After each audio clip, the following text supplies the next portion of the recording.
Well.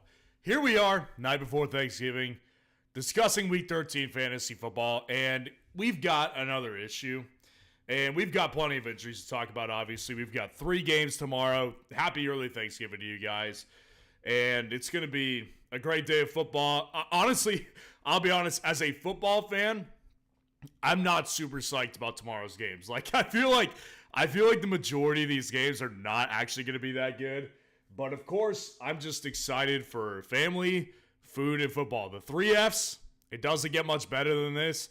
But we've got injuries, obviously, to discuss in a lot of games. And I just wanted to get this one out of the way because this is in reference to what many believe the most important position in fantasy, especially late in the year when every point freaking matters. Austin Seibert, our champion. He's a top 3 kicker on the year. He's been fantastic. 12.8 fantasy points per game is now put on the IR. Obviously, he missed the game winner, so, it sucks, but, it does suck. It really sucks on this one. Anyways, enough about my morning of Austin Seibert. Amon Ra St. Brown, I did want to mention him really quick before we got into questions. Amon Ra St. Brown is questionable after a full week of practice, or a full day of practice today. So if you're setting lineups, Sleeper, Yahoo, ESPN, wherever, just make sure you know that he had a full day of practice today. He's going to play. So is Dave Montgomery. So don't worry too much if you see, when you're setting your lineup and you see that questionable tag, those guys are both playing. And the good thing is they're the first game of the week tomorrow. So they're on at I think 11:30 a.m. 11:30 a.m. Central Time. So either way, you're not going to have an issue with it, but just know that they're going to be fine. So let's get into some questions. Like the video, subscribe to the channel to show your support. D-Wave, happy Thanksgiving right back at you, man. Thank you for being here tonight. Nate Dog, what's going on? What up, man? Happy Thanksgiving. I appreciate it, and happy Thanksgiving to you. And yes, I will be live tomorrow morning as well. I think I'm going to try to get live by 9:30 a.m. Central Time. So that would give us roughly 2 hours or so before kickoff if we need that long. So yeah, I do plan on going live tomorrow. Adam, what's going on? Start 1. Love, Murray, Richardson, or May. Need a win. Murray is a very, very scary play this week. Very, very scary. Oof. Man, I don't particularly like going with Kyler this week. And I'll tell you why. The reason I don't is because, first of all, that Minnesota matchup is pretty tough. It's a pretty tough matchup right there. And just the nature of Kyler is so boom or bust that he's so inconsistent. And I don't like this matchup. Whereas with Jordan Love, this is going to be a brutally freezing game tomorrow night. Versus the Miami Dolphins, who he could beat defensively. I don't have a problem with that. The problem that is there with Love right now is that this is a run first team now. I think it probably does have to do with Love's injury, but it's more of a run first team than it ever has been. Richardson, I guess New England is not a bad matchup, honestly. And May, I'm not going to go with May. Richardson, honestly, might be my play. But that one to me feels even more sketchy than going with Kyler, to be honest with you. He's had 2 boom games, and the rest of them have been almost unplayable. This one actually feels a little bit I feel too queasy going with Drake May here, or with Anthony Richardson. I am going to go ahead and go with Kyler, to be honest with you. I get it. It's been tough. You can't rely on him very well, but Minnesota is beatable to quarterbacks. And one of the things that Minnesota can do to quarterbacks is rattle them through blitz. The blitzing doesn't work against a guy like Kyler. It works against a Jared Goff, a Sam Darnold, ironically, Sam plays for that team. But, like, my point being, like, a team that is so aggressive with the blitz like the Vikings defense is, that works against immobile quarterbacks or less mobile. Kyler is one of the most mobile quarterbacks in the league. So these are tough matchups. Tough options all around. I will go ahead and play Kyler Murray myself. Tyler Sperry, what's going on? Appreciate the super chat. Sanders or Gonzalez? Well, I've got the kicker rankings still coming out. I've had quite a few people ask me if kicker rankings are still happening this week. It's every Thursday, guys. I don't care what the situation is. As long as I'm healthy and my family's healthy, kicker rankings are always up on Thursdays. So they'll be up tomorrow. Make sure to stay tuned for that. But, you know, since you sent me a super chat, I'll definitely say Zane Gonzalez for sure. Listen, Jason Sanders has been good. But this goes into my issue with the Dolphins this week. Guys, people need to grasp this. And if the Packers do end up coming through on a massive fantasy week on defense, I will gloat about it. Just so everybody understands, just so everybody here understands this. If the Packers come out with a massive game in fantasy tomorrow, I had them ranked as my number one defense, I will gloat about it. Just be aware. I've actually been a little bit more active on X lately. I've had my X account for years. I just don't really use it much. I'll probably light up X if the Packers play well tomorrow night. So I just think that, listen, Tua is 0-6 when the weather's below 40 degrees. Like, that's... I saw someone try to tell me it doesn't matter. It's like, well, yeah, it kind of freaking matters when you're 0-6. If you're 0-2, we can have a discussion. Like, okay, not enough games. 0-6, that's a bad margin. This team is just not set up for the cold. That's my problem with the Dolphins. And it leaks into Jason Sanders, too. And Gonzalez, I think, you know, the Commanders' offense is just great for a kicker. I'll go Gonzalez. Appreciate the super chat. That is how you jump the line and get your question answered, is to do a super chat. But until then, we'll just go from top to bottom. Nate Dogg, how late will you be live tonight? Depending on how many people, you know, depending on what's going on. You know, probably not past like 10 o'clock Central, but, I mean, just stay tuned. You know, as long as you can, just stay tuned. And as long as everybody needs me and we keep getting questions flowing in, we'll be up for them. Brian Ybarra, Aubrey or Fairbairn? A lot of kicker questions tonight. It's interesting. I will personally go with Fairbairn because Fairbairn is just more, he's been more consistent than Aubrey. And I trust his offense more. Both of them have great matchups. Obviously, the Commanders, the Giants are playing the Cowboys tomorrow, and we get the Jacksonville Jaguars versus the Texans. So, like, they're both in great matchup situations. I think Aubrey will be good. You'll see that in the kicker rankings tomorrow. But I do lean on Kayemi Fairbairn. Omar's Burner, what's going on? Appreciate the super chat. PBR, Achane or Chase Brown? Worried about cold, too. Yeah, I trust me, I've been saying it for the whole week. I've gotten tons of flack. Like, that's why I said I'm going to gloat if the Packers end up crushing the Dolphins tomorrow, because I've gotten tons of flack for it this week. People have been saying, like, I'm not watching this channel again because of how ridiculous it is to have the Packers at the top. It's not ridiculous. There's nothing ridiculous about it. Tua's bad in the cold. I will say this. The reason I'm going to go with Achane here over Chase Brown, who I think is a good player this week too, Achane is kind of insulated from all this. Like, it's not that Achane's like immune from the cold, but he doesn't seem to be as affected as the rest. And at the same time, I already got burned with this one a month ago. Like, if y'all remember that, like, I had Achane ranked at like, I think like 18 or 17 or something like that.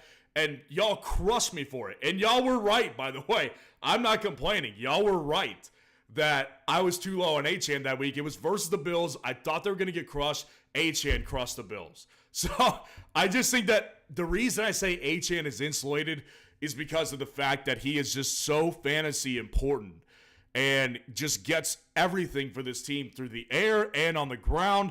I do think that Achane is the better play for me this week. Appreciate the super chat. G Medina, what's going on? Appreciate the super chat. Do you like Aubrey Boswell this week and rest of season? Yeah. I mean, they're both great kickers. I definitely prefer Boswell tomorrow and rest of season. Or not tomorrow, I guess. Boswell plays the Bengals on Sunday. I've actually got family coming into town from Ohio, and they're Bengals fans. So we'll be watching that game on Sunday together. But yeah, Boswell, I think, you'll see Boswell's ranking tomorrow. I'm not going to reveal too much of it. That's why you got to watch the video. So I will just say that Boswell is definitely back in tier 1. Last week, I didn't have him in tier 1, and people questioned me, and people were, like, you're stupid for it. And it's like, he has a decent week, but it wasn't tier 1. I know Chris Boswell, man. He's a great kicker, but that was not a good game for him.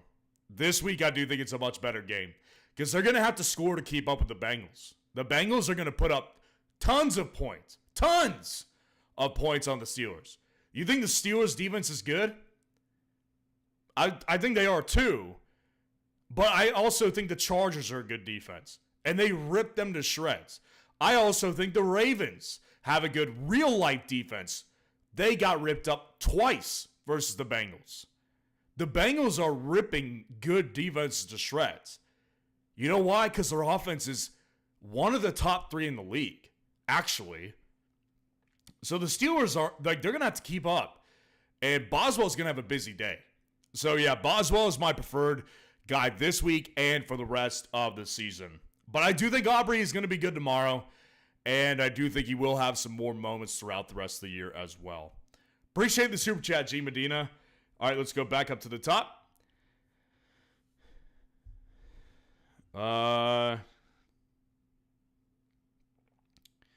Angel Coronado, what's going on? Happy Thanksgiving, brother, to you too as well, to you and your family.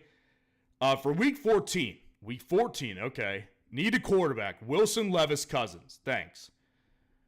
Well, it's early, and definitely when we get into the season, I like to take things a step at a time. But, let's take a look. Let's take a look at their schedules coming up in week 14. So we have Wilson. Russell plays the Browns again. It's in Pittsburgh this time. Probably not the worst matchup, especially, it's in Pittsburgh, so that weather might be snowy too.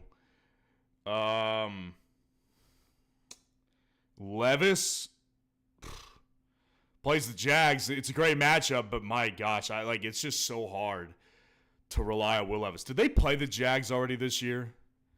Let's see if Levis has already played the Jags. Will Levis is the quarterback 30 right now, guys. He has not played the Jags. It's actually really funny. Look at Levis's remaining schedule. I don't want to say too much, but I feel like we probably should note this since we're looking at it. Since Levis came back from the injury, 19 points, 16 points, 17 points, and that's depending on your format. He probably got 20 plus versus the Chargers in a lot of formats, and probably got close to 20 again last week. Now he gets Washington, Jacksonville, Cincinnati, Indianapolis, and Jacksonville. One to watch for sure. I'm leaning Levis over Russ right now. And then Cousins. Who does Cousins get? Cousins gets the Vikings. Ooh, revenge game narrative. I kind of like that, actually. Cousins has been pretty mid this year in fantasy. Pretty mid. His best games easily have been against the Tampa Bay Buccaneers. Outside of that, his best game was against the Dallas Cowboys. Yeah, I don't like. Yeah, it doesn't feel good to me.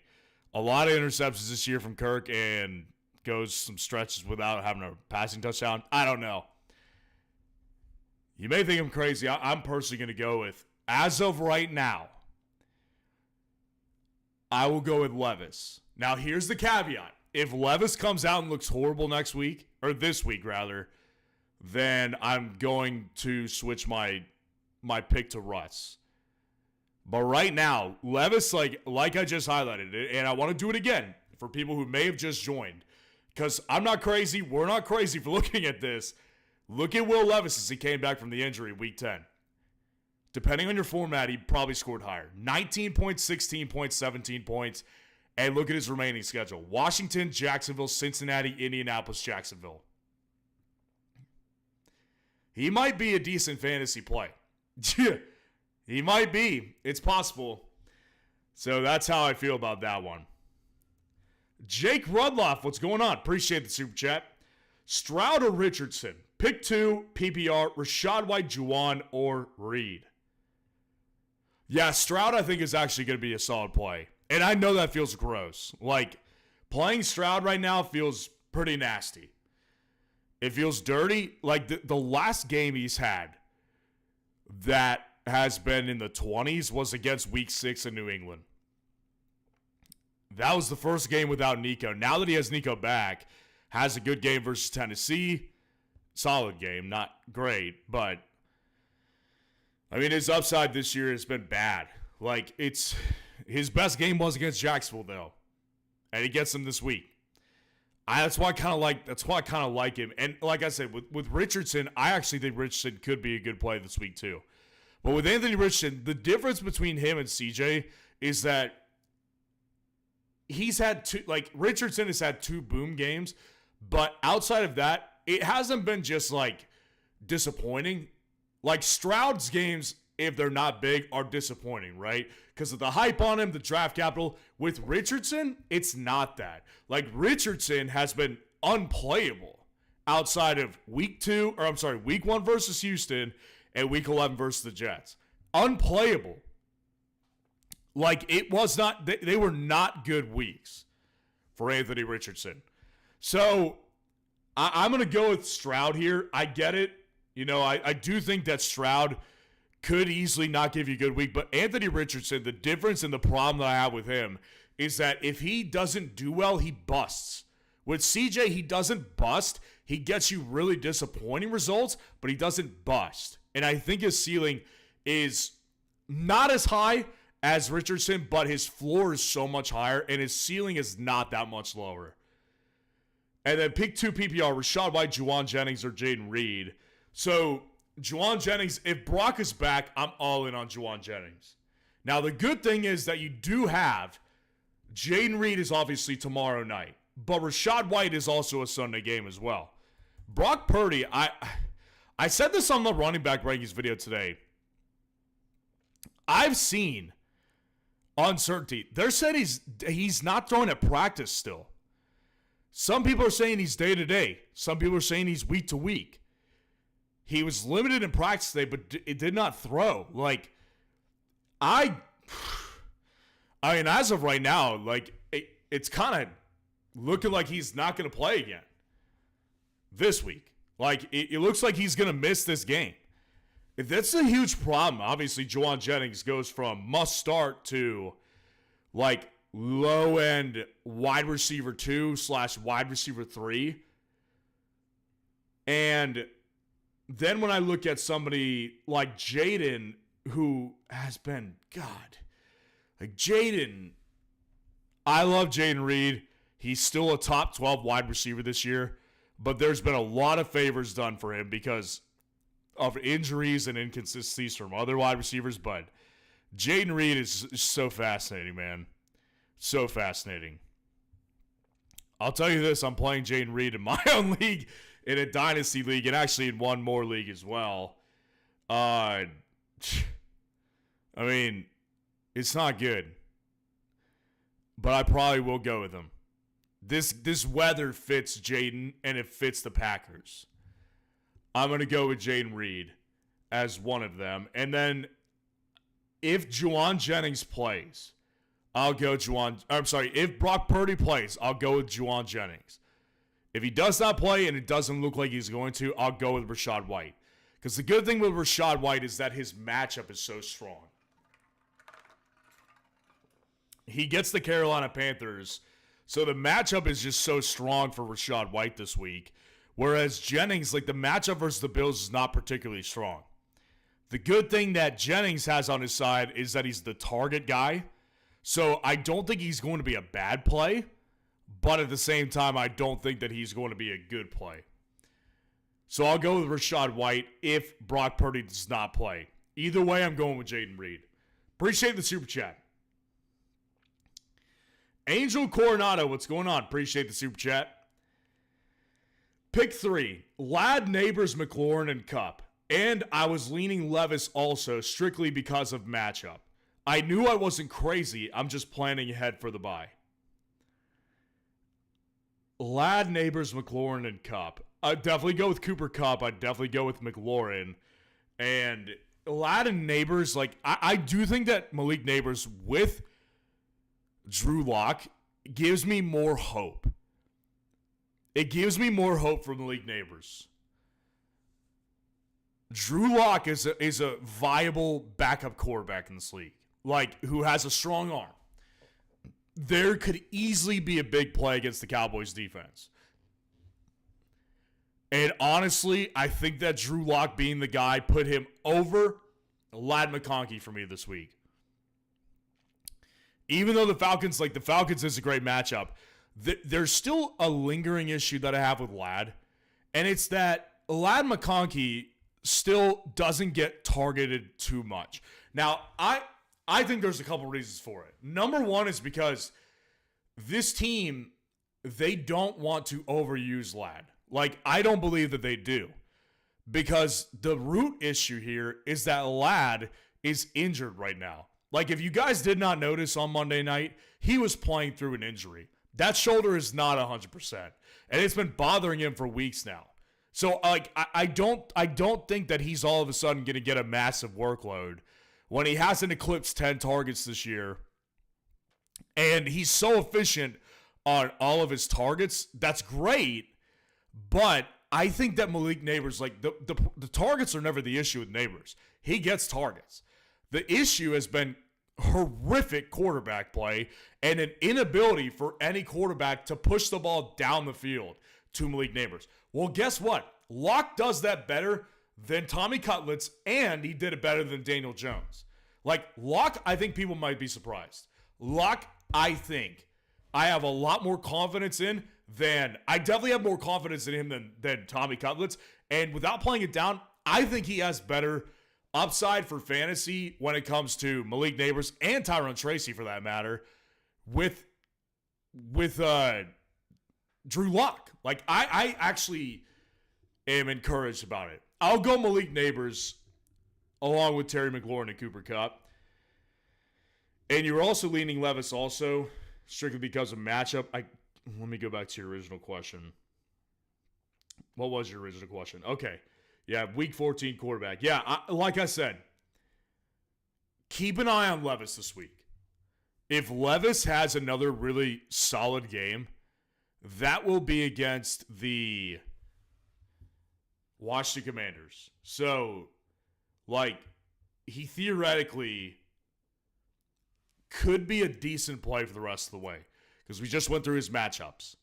Like, Levis has a shot to actually provide serious fantasy upside moving forward. Now, I don't think he's ever going to give you a massive ceiling. Like, I think Russ's ceiling is higher, but I don't like his matchup versus Cleveland. And the weather might not be good in that game either because it's going to be in Pittsburgh. You know, so I know how the East is that time of the year. I got family in Pittsburgh, family in Ohio. So, like, the fact that it was, like, pouring down snow last Thursday night did not shock me in the least. That's, like, par for the course over there. And if you live in the East, you know exactly what I'm talking about. But people like me who live down here in Texas, I had buddies that were like, my brother-in-law was like, I couldn't believe, like, it felt really early for that much snow. And I was like, dude, I promise you it wasn't. I promise you. It was not that early. So that could easily be a snowy game as well. But right now, yeah. Keep an eye on Levis this weekend. I'm telling you guys. Keep an eye on him.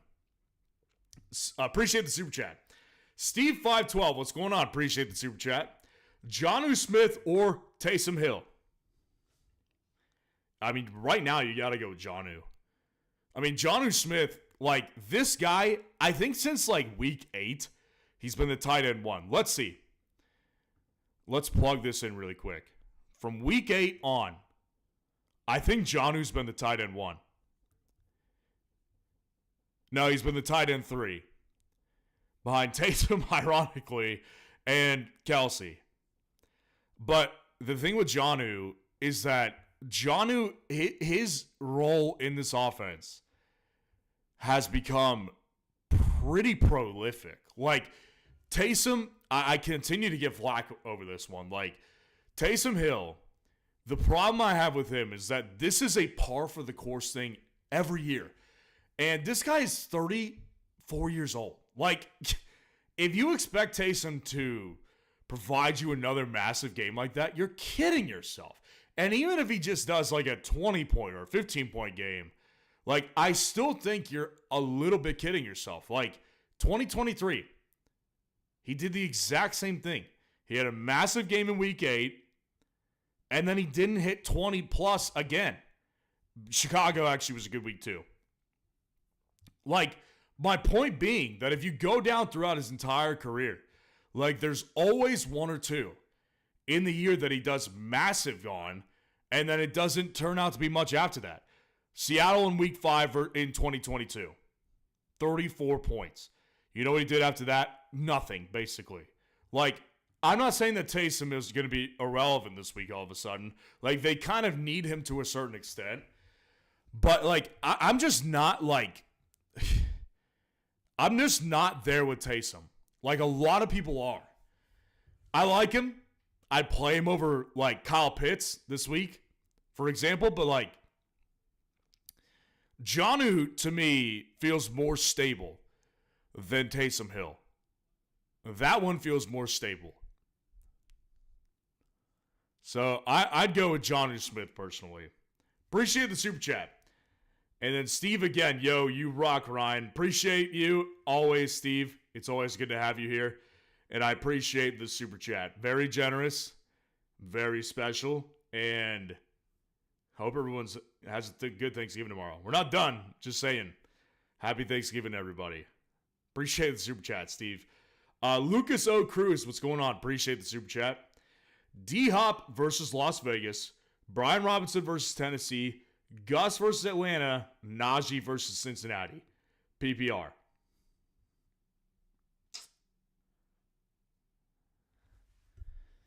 Okay. So I'm assuming we're just picking one. D-Hop's matchup is obviously not bad. Well, Brian Robinson's not playing. Brian Robinson is not going to be playing this week, so you can't play him. At least I'd be shocked if Brian Robinson played. Did he practice today? Wow. He practiced today. What the heck? I was like, why did he miss the game? I guess I just expected Brian Robinson to be out for a while.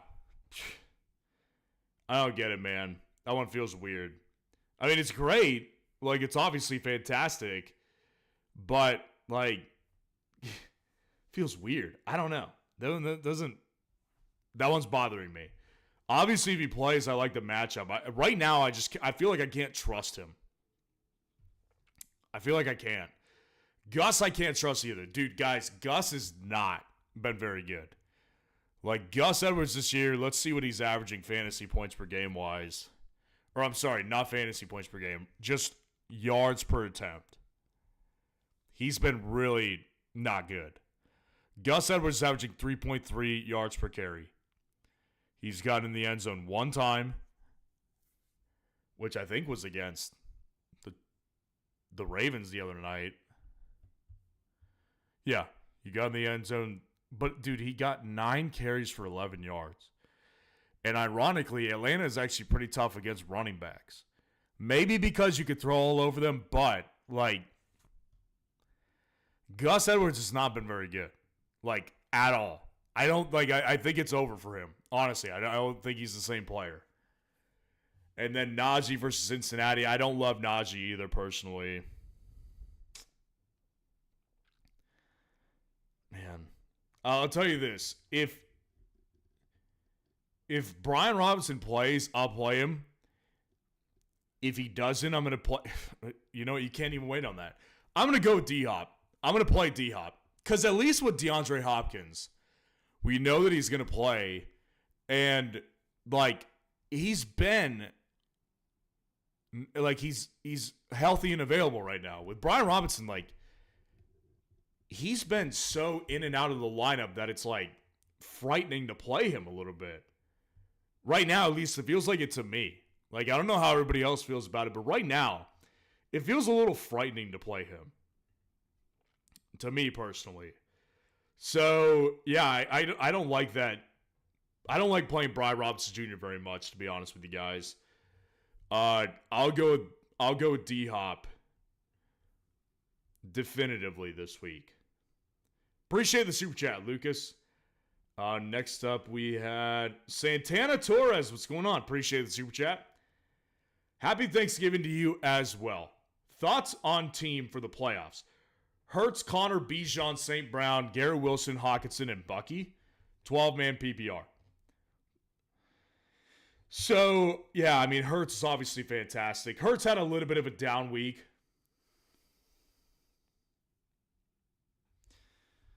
So, people might be a little bit worried about it, but I'm personally not too worried. He's actually had... No, like, he's been pretty great. And he's got great playoff matchups, too. Pittsburgh, Washington, Dallas. Like, Pittsburgh is the only tough one. And Washington, Dallas are, like, treats to end off the playoffs. Like, Hurts is going to be fantastic. Connor is the guy I'm most worried about. I'm somewhat worried about Garrett Wilson. But I'll tell you this. In your situation, I got to be honest. Like, I'm very, very much hoping for your sake that Bucky Irving does break out. I'm very much hoping so. Because, like, he already broke out. Like, he technically had a big breakout game last week, obviously. But what I mean when I say this is, like, I hope for your sake that Bucky continues this. Because James Conner, I do have legitimate issues with him coming down the pipeline. Because, guys, like, I want to make this clear with my issues with James Conner. Like, James Conner, my issue is not that he's going to lose the backfield like Rachaad White has to Bucky Irving. That's not going to happen. What I'm worried about with James Conner is when you look at his efficiency over the last month, 2.7 yards per carry, 5.9, 2.8, and 1.1. And one of those games was against the Miami Dolphins, who are not good against running backs. Like, it has not been particularly great. It's starting to look a little bit like Austin Eckler. Like, Eckler, not always the most efficient runner, but he was getting receiving upside. With Connor, like, you've got a guy waiting in the wings who's actually showing really well on a per-touch basis. I think Trey Benson's getting close to averaging 5 yards per carry, if we can find him. Trey Benson, 4.4 yards per carry. But every week, I think he's getting closer. Last 4 games, 10 yards per carry, 1 carry, whatever. 4.6, 6.2, 4.5. Trey Benson's getting close. So, James Conner, I don't have a problem with, like, his workload. What I have a problem with is the efficiency. Because what that ultimately leads to at some point is the team taking a harder look at this and saying, wait a second, we need to get Trey Benson more playing time. He's our future anyways, and he's kind of outperforming James Conner on a per-touch basis. What happens if we get this more split? Like, that's a legitimate possibility over the next, I don't know, month of the season with James Conner. Like, it's a legitimate problem. So that's my biggest concern on your team. As of right now, you're fine. But come play time, I'm curious to know how that goes. Garrett Wilson, I'm more okay with. The only thing that could derail this, and there is worries. If Aaron Rodgers is benched, it will become disastrous. Like, and the way I think about this one, to be honest, the reason I'm not quite as concerned with Garrett Wilson is because it does rely on Aaron Rodgers. And I don't think ultimately that they will bench Aaron Rodgers. I think they'll let him play it out. I think they're going to let him play it out and just say, piss off after this year. But the one issue with the Jets is I always feel like the dam is about to break, right? Like, I think the dam is about to break. It's like drip, drip, flood when it comes to the Jets franchise. Like, you start seeing reports about Robert Saleh in this offseason, right? And he, obviously gets axed pretty ugly. And then, several weeks before that, you saw, reports about Nathaniel Hackett and like how, he was only there because he's Rodgers' pal. And then he gets dethroned. And then there's reports about the GM, Joe Douglas, and how he doesn't agree with Woody Johnson. And then Joe Douglas gets axed. So it's like now we're seeing reports about Aaron Rodgers getting carpet bombed about his issues with Woody Johnson, the owner over there. And it's like from what I'm seeing, if it's a pattern here, it's going to catch up to Aaron Rodgers. So that's the one concern I have, is that potentially there will be an Aaron Rodgers benching. I do not think it's out of the equation. Like, as crazy as the Jets franchise is, and the pattern that's starting to show in the Jets organization indicates that he could get benched. So I've got my eye on this one. But overall, like, your team has a lot of upside. Appreciate the super chat. Tyler Sperry, what's going on? Appreciate the super chat. Del Myers or Coleman or Brandon Allen if Breece doesn't play, or put Hunt in the flex. I lane Pacheco. I'm sure you meant I have Pacheco. I'm sure that's what you meant. Let me know if I'm getting it wrong. But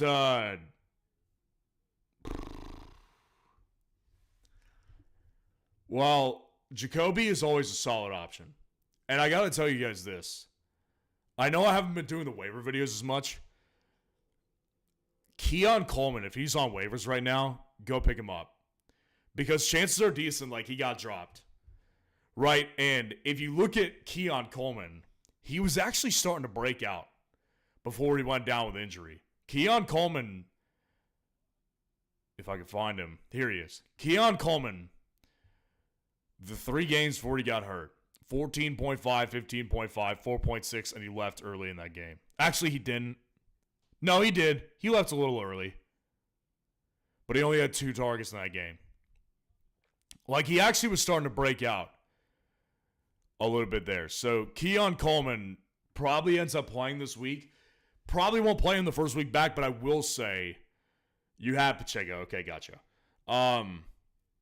I will say this. With Keon Coleman, I would pick him up off waivers if he's there tonight. Like, that is a priority ad I would make this week because this one could, like, easily provide you massive playoff upside. Easily. And then Braylon Allen, I will say, I do like a lot this week if Breece doesn't play. And it doesn't look like Breece will play. Like, just the language coming from the head coach and the fact that he's not practicing out of a bye week, like, it's not looking good for Breece to play this week. He didn't practice, like I said, and the word from interim head coach Jeff Ulbrich was like, yeah, we're hopeful we can go. We're unsure. Status is up in the air. It's like, coming out of a bye week, like, if you're not able to practice, like, that's a problem. It's a problem, man. So Braylon, I do think if he does get to go, I'd like to play Braylon Allen. Because I don't see how they give the ball to another running back. And the Jets, I'm blanking right now, but the Jets take on the Seahawks. Very beatable matchup. So Braylon, to me, is very intriguing. Kareem Hunt, I would say to play him because the matchup is great. But you know what the problem is with Kareem Hunt is Kareem Hunt's actually had several good matchups of late, and he's not produced very well. Like, the past 4 weeks, he played well against Tampa. That was a good matchup. Good job. Played okay against Denver because he had 10 targets. Buffalo, beatable matchup, only gets 6 fantasy points. And Carolina only gets 10 fantasy points. Now, he's actually looked better from an efficiency standpoint, which is good. But when Pacheco comes back, I don't see this workload growing. I see it shrinking, if anything. I'm going to go with Braylon Allen if Breece doesn't play. And since by then you'll have Jacoby Myers off the table and Hunt off the table as well. If Breece plays, I will go with Tank Dell. Appreciate the super chat, Tyler. Next up, we had the talent. What's going on? Appreciate the super chat. James Cook or Bucky. Have a great Thanksgiving. You too, my friend. James Cook. Yeah, James Cook. James Cook for me. Listen, James Cook, I will admit, I do have an issue with his workload on a weekly basis. Because I say this in the running back rankings video. If you haven't seen it today, go back and watch it after this live stream. But I say this all the time with James Cook. Like, the problem with James Cook is that his volume varies week to week. Like, you could see it. Rushing attempts sometimes are as low as 9. Sometimes they're as high as 20. So, like, week to week, like, his workload is up for debate. You know? So, against the 49ers this week, I think that the matchup is ultimately great because there's a couple factors to it. Number one, the 49ers will likely not have Brock Purdy again. Number two, so that means that without Brock Purdy, obviously they're going to crush them. Number two, it's a cold weather game in Buffalo. They're going to run the ball. Like, I think James Conner's in good position. And I also said this on the running back rankings video too. Listen, when it comes to Bucky Irving, I'm not trying to be the wet blanket on this one, but like we can't go too overboard with this, you know, with the whole Bucky Irving hype. Like you cannot get crazy with Bucky Irving yet because Bucky Irving is still sharing work on a weekly basis with Rachaad White. And it did not change last week. Yes, he was the better fantasy player all around, but Rachaad White was still involved. It's not like I don't see what happened last week that made people feel like he was going to take over. They still split carries down the middle at 12 apiece. Yes, I've been saying it all year. The way better rusher. And it's continued to be proven. But the one thing that he did well last week was pass catching. And Rachaad White only had one catch for 10 yards. But guess what? Like, he's not going away. I like Bucky. I like the matchup. But I do like James Cook better personally. There's just less variance with Cook. And there's no second threat. Ray Davis is a good handcuff, but, I mean, he's a handcuff. Rachaad White is more than a handcuff. Appreciate the super chat. Adam Thompson, what's going on? Appreciate the super chat. DJ Moore or Zay Flowers in the flex?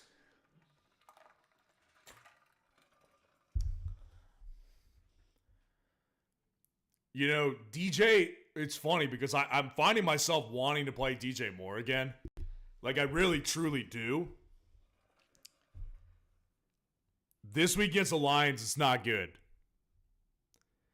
I really think that he's going to struggle a bunch. Like, the Lions are smothering teams. They're smothering them.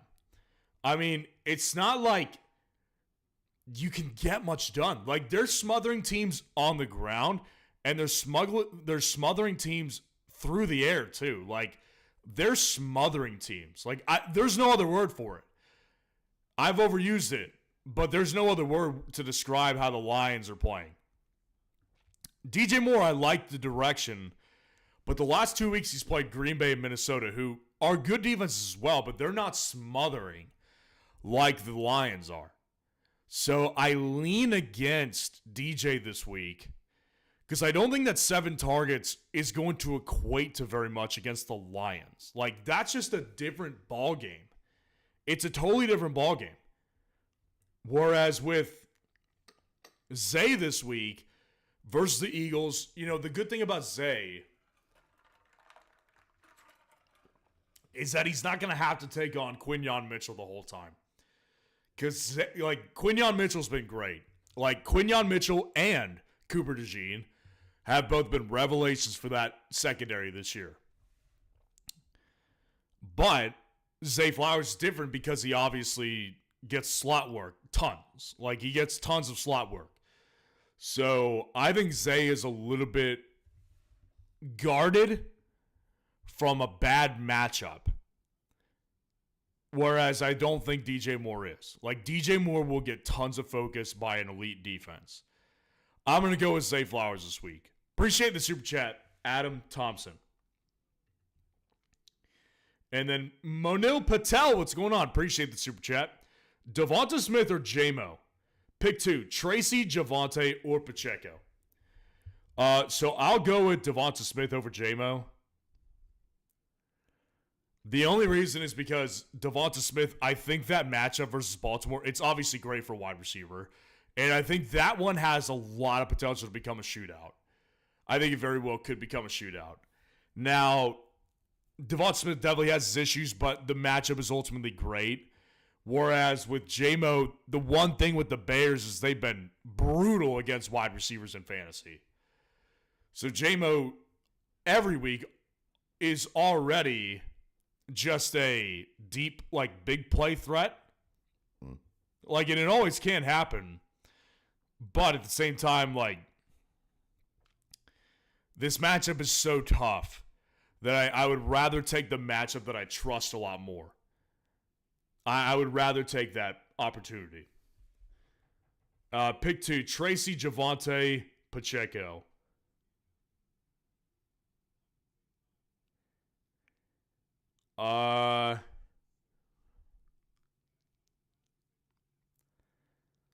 Gotta go with Tracy and Pacheco. I mean, Javonte, man. Javonte, I just cannot trust Javonte. Like, with Javonte Williams, that guy, 2 weeks ago, when Sean Payton said, Audric Esme is going to be our guy, then Javonte has a great week. Then we're like, oh, some people are like, oh, get back on Javonte. And I said, hold your water, guys. It's not a good idea. And then he gets 8 carries for -2 yards against the Raiders. Now he plays the Browns. Dude, I just can't, in my right mind, tell people to play Javonte. I cannot do it. Pacheco, I'd rather take the shot on him. I would. Because at least with Pacheco, like, he's on an efficient running offense that I know he won't get me negative yardage. Like, I know for a fact he will not get negative yardage in his opportunities. And then with Tracy, I love the matchup, actually. And I like the potential of Drew Lock.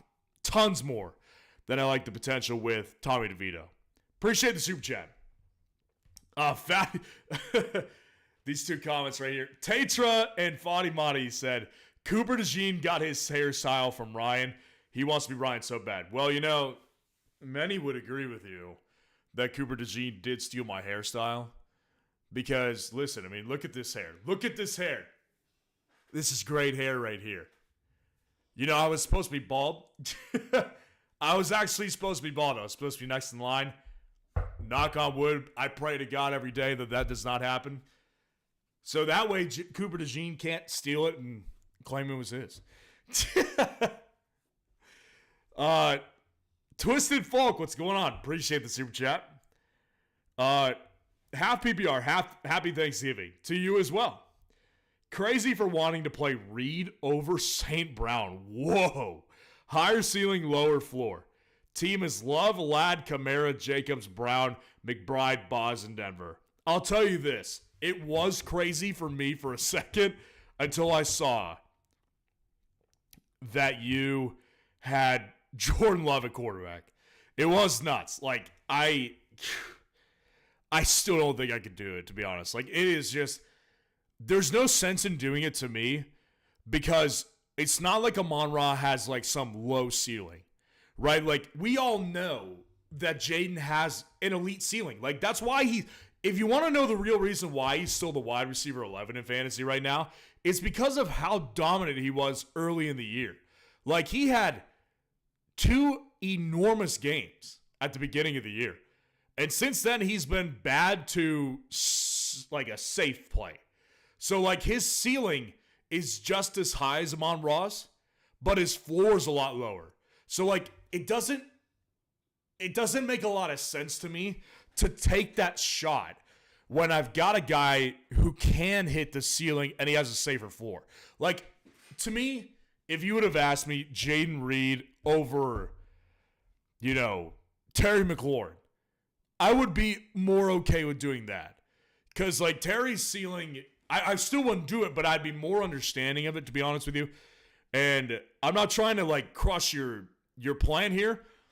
I'm just telling you how I feel about this one, because if it was Terry versus Jaden, like, Terry's ceiling this year has ultimately been, like, 20 points, which is good, but Jaden can get you 30. Like, Jaden can go nuclear and win you a week. Terry hasn't done that. But you can see by Terry's game log, he's been super consistent. So, like, you feel more comfort playing Terry, but the ceiling isn't quite as high as it is with Jaden Reed, right? But Jaden, like I said, 30-plus points. With Amon Ra St. Brown, you get that ceiling. You just don't, like, and you get the floor, too. You know what I'm saying? So, like, for me personally, it's just not particularly worth it. I don't want to, like, I always say go with your gut, right? Like, and I fully believe that, especially at this time of the year. At this time of the year, the importance of going with your gut cannot be overstated. It cannot be overstated. But this one, like, my gut tells me the exact opposite. Like, Amon Ra St. Brown just has the ceiling of Jaden, but he has the floor that is way better than Jaden's. Like, it prevents you from busting, and it also gives you the potential of having a big week. So, like, love Jaden Reed, and I love the stack with Jordan Love, especially. Like, the stack with him and Jordan Love can be absolutely lethal. Trust me, I have that stack in Dynasty, and I love to play it, but the reality is it can also kind of crush you a little bit. So that's how I feel about that one. Appreciate the super chat, Twisted Folk. I hope I didn't, like, thwart your plan right there. I'm just trying to give you my reasoning of why my gut is not where you are. But I will say this, go with your gut. If you're feeling this one more than me, go with your gut on it. But ultimately, I appreciate the super chat. All right, we'll go back up to the top and work our way down here. Super chats do get your question answered immediately. PL, did my super chat not go through? No, it did not. I did not see one from you, PL. Super Saiyan, what's going on? Happy Thanksgiving to you, too. PPR, Tyrone Tracy, Mooney, or Taysom Hill for flex. Well, I really like all of the options, actually. Tracy, I like him. Mooney, I like him. And Taysom. Who's Taysom playing this weekend? I'm blanking again. They're playing the Chargers, right? New Orleans versus the Rams. Yeah, that's right. I knew it was the Los Angeles team. Anyway, so that's a beatable matchup. And I don't think that Taysom is going to go into obscurity. Like, that's not my beef with Taysom. It's not that I think he's going to, like, drop off the face of the earth. Does he have the ceiling of Tracy and Mooney this week? Probably the ceiling of Tracy, but I think Mooney's ceiling is pretty good. Against the Chargers, they're going to have to throw because they can't run on the Chargers very well. I do think that Mooney does have a better ceiling. Mooney, let's see, did he practice today? Let's see what Mooney's status is. Darnell Mooney, limited to begin the week. Okay. So, yeah, Mooney to me, I think that the potential that he has the bigger game is the best. And I think that all these guys have a relatively safe floor.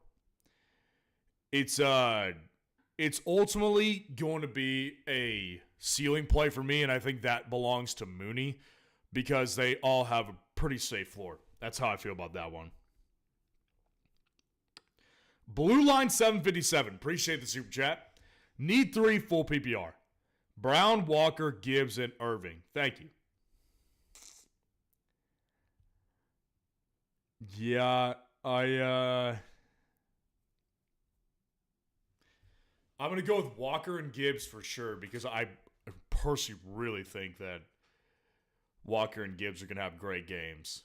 Gibbs, I think, is going to go off tomorrow against the Bears. First game, Thanksgiving. I think that the Lions get their first win on Thanksgiving with Dan Campbell. And I think Jahmyr Gibbs is going to run all over the Bears. The problem with the Bears defense this year has been their run defense. Like, they've been very, very susceptible on the ground. Very. So, yeah. I think that Gibbs has a great game. I think Walker has a great game too. Like, Kenneth Walker, the Jets have been very, very beatable on the ground. And Kenneth Walker, as dirty as it's been the past several weeks with Kenneth Walker, I think it's a good bounce back for him. And I love Bucky. I like him a lot in a lot of situations this week. I'd still go with Chase Brown. Because, again, the thing with Chase Brown is that he's kind of Austin Eckler this year.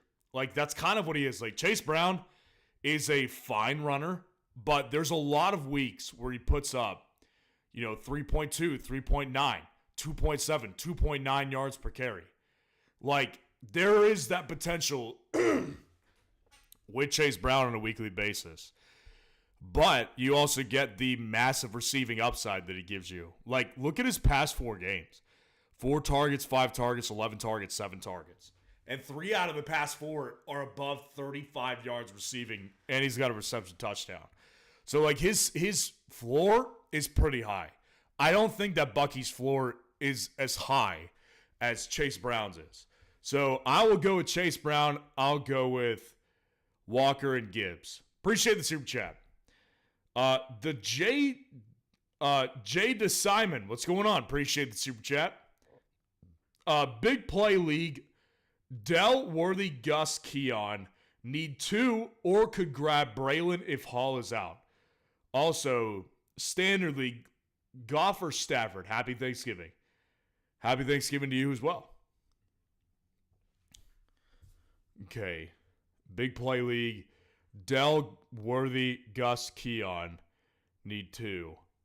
Well, in a big play league, I want to go with the guy who's got the big play upside. To me personally, Keon has that. I don't love playing him on his first week back, but he does unquestionably have a big play upside. I just don't see it with Gus. I just don't. I got asked a bunch, like, where's Gus on your running back rankings today? There's a reason why I didn't put him there. Like, Gus has looked bad. And I don't think he's going to monopolize the backfield this week. I think there's going to be a split between him, Kamani Vidal, maybe Hassan Haskins. I doubt it, though. He's more in on passing downs to do pass blocking. That's what he has been. So I'm not really worried about Hassan Haskins. I'm more worried about Kamani Vidal, which is why I said to pick him up too. But those are minor details. Dell has a lot of potential this week against the Jags, but Dell is just not that good of a player. Worthy has the potential against the Raiders. Let's see Worthy. I've had my eye off the ball, to be completely transparent with you guys, of Worthy. I kind of got really depressed with him after, like, week 9, I think it was, where I was just, like, feeling pretty deflated on him. Last 2 games, 5 targets, 6 targets. Got in the end zone in week 11. That's obviously great. Didn't get in the end zone last week. It still ended up having a decent fantasy game. So he's actually been getting more involved consistently. First game against Las Vegas, he did score a touchdown as well, and he had 8 targets. Yeah, I kind of like Xavier Worthy. Keon, if it wasn't his first week back, I'd probably play Keon. In his first week back, I'm struggling a little bit to get on board. So I'll probably go against Keon. And I'll go with Worthy over Tank Dell as well. Oh, you need 2. Okay. And then, yeah, that's right, Braylon. Braylon was also where I was going to go with this. So I think I'd go with Braylon as the other option. Because Braylon, to me, has big play upside. Like, he's looked really good on a per-touch basis this year. And I like his matchup against Seattle. Like, I think Braylon has a very beatable matchup. Braylon Allen is averaging 3.7 yards per carry, but, like, earlier in the year, he was averaging 8, 4.7, 5, 4.3. Like, the last several games, he hasn't been as good. But I ultimately, out of the bye week, if he handles the majority of the volume, which is what would happen if Brees doesn't play, then I like it. So, if Brees, like, what I would do is I would pick him up today and stash him because I don't think Brees will play, and it's just a good guy to have right now. And then I would play him as the other guy. And then standard league, Goff or Stafford, I would go with in a standard league. I mean, I'm sure it's like 4-point passing touchdown, right? Sure, nothing too different about it. I think Stafford's a really good stream this week. Goff has not done well historically on Thanksgiving. Now, it's not that I think they're going to lose tomorrow, but what I do think is that the Bears could be, I think it could be like a run, like it's every week's a run game script, obviously, but like for me personally, I think that this one has potential to just be a run first game rather than like a Jared Goff gets like 3 touchdowns and 260 yards throwing. I got Stafford this week. The matchup versus the New Orleans Saints, I think it's great. The Saints don't have the same level of pass rush that the Eagles had last week, for example. I think Stafford's in good position this week, to be honest with you. I'll go Stafford. Appreciate the super chat. Joe Wilson, what's going on? Appreciate the generous super chat. Very, very nice, $10. Clenched a playoff spot. I like that. Clenched. I like it. Clinched the playoff spot in my 8-man league. I want to stash defense for week 15 and 16 playoffs. Any solid recommendations? Detroit, Denver, San Francisco, Pittsburgh, Minnesota, Washington, Kansas City, Dallas, all taken. Okay, so we've got a lot of top defenses that you could go with that are already gone. Listen, you got...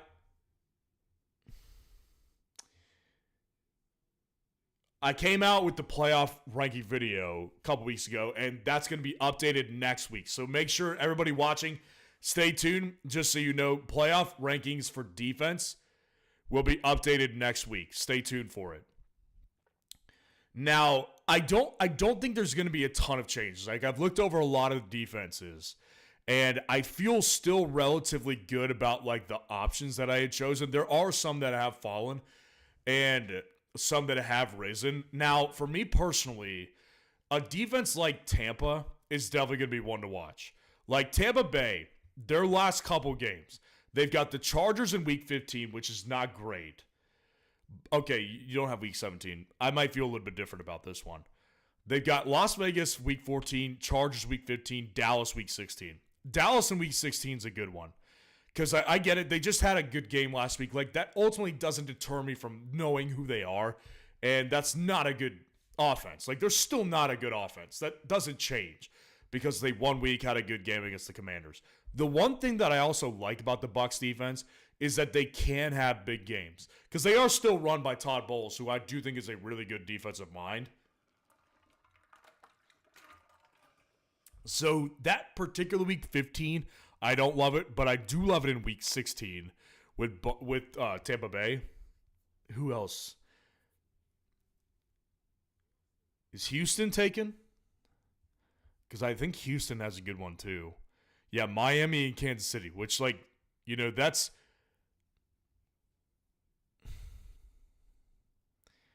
We might stray away from Houston.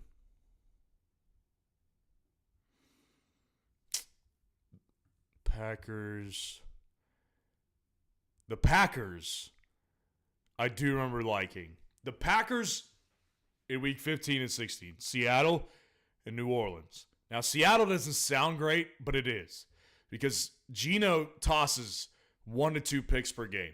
They're a very, very sloppy football team. So the potential that they turn the ball over is pretty high. with the Seattle Seahawks. Then you've got New Orleans, who doesn't, they not only turn the ball over, they don't score very much. I'm just going to let this hair go, guys. I'm going to let it go. But, yeah, I think that the Packers, like, their defense, the beginning of the year, they were predicated off of tons of turnovers. Well, they had a stretch here, you know, from week 7 and through the bye week where they weren't getting any turnovers. And then last week against San Francisco, they proved they could beat up on bad teams, right? The San Francisco 49ers were without Brock Purdy. They had an opportunity. They took advantage of it. So you get Seattle, who's turnover prone, and you've also getting New Orleans in week 16, which is turnover prone. You could get after Derek Carr in that game, and they probably won't put up many points. So the Packers are probably my favorite.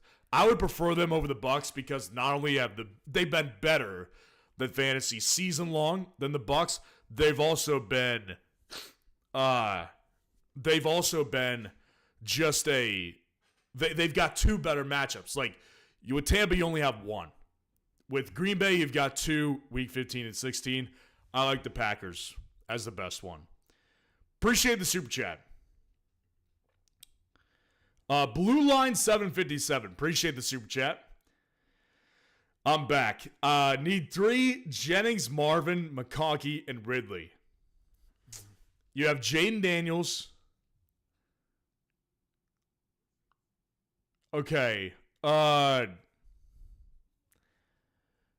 Jennings, like I said, you know, if he doesn't have Brock, then he is not a must-start guy. Like, I like Jennings when he has Brock, and even without Brock, like, he was still a fine play last week.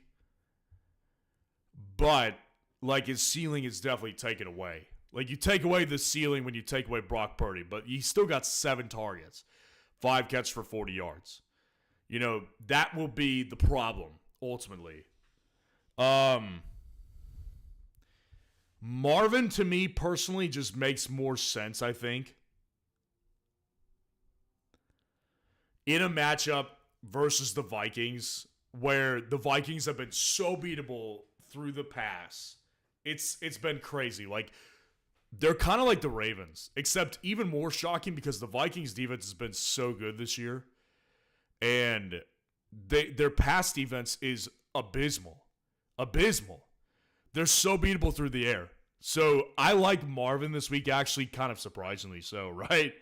I like Ladd over Jennings for sure. I'd go with Ladd. And then I would go with Ridley over Jennings, yeah. Because Ridley, like, here's the good thing about Ridley, guys, is Calvin Ridley, the past several weeks, like I just pointed out earlier in this live stream, if you've been here for a while, earlier in the live stream, I was discussing how, you know, the good thing with Will Levis right now is he's actually been playing better football since he got back from the injury. Well, Calvin Ridley, it's kind of coincided with. Since week 8 versus Detroit, 17.6, 9.8, 22.9, 7.8, 11.8. Like, he's actually, like, he's clearly the number one target without Hopkins. He always was, but, like, it's been pretty good and much more sustainable, I would say. I think that's the most important piece to point out, is that it's been a lot more sustainable. So, yeah, to me, I think Ridley is not as bad of a play as people think. I don't think so. So, yeah, I would go with all of them over Jennings.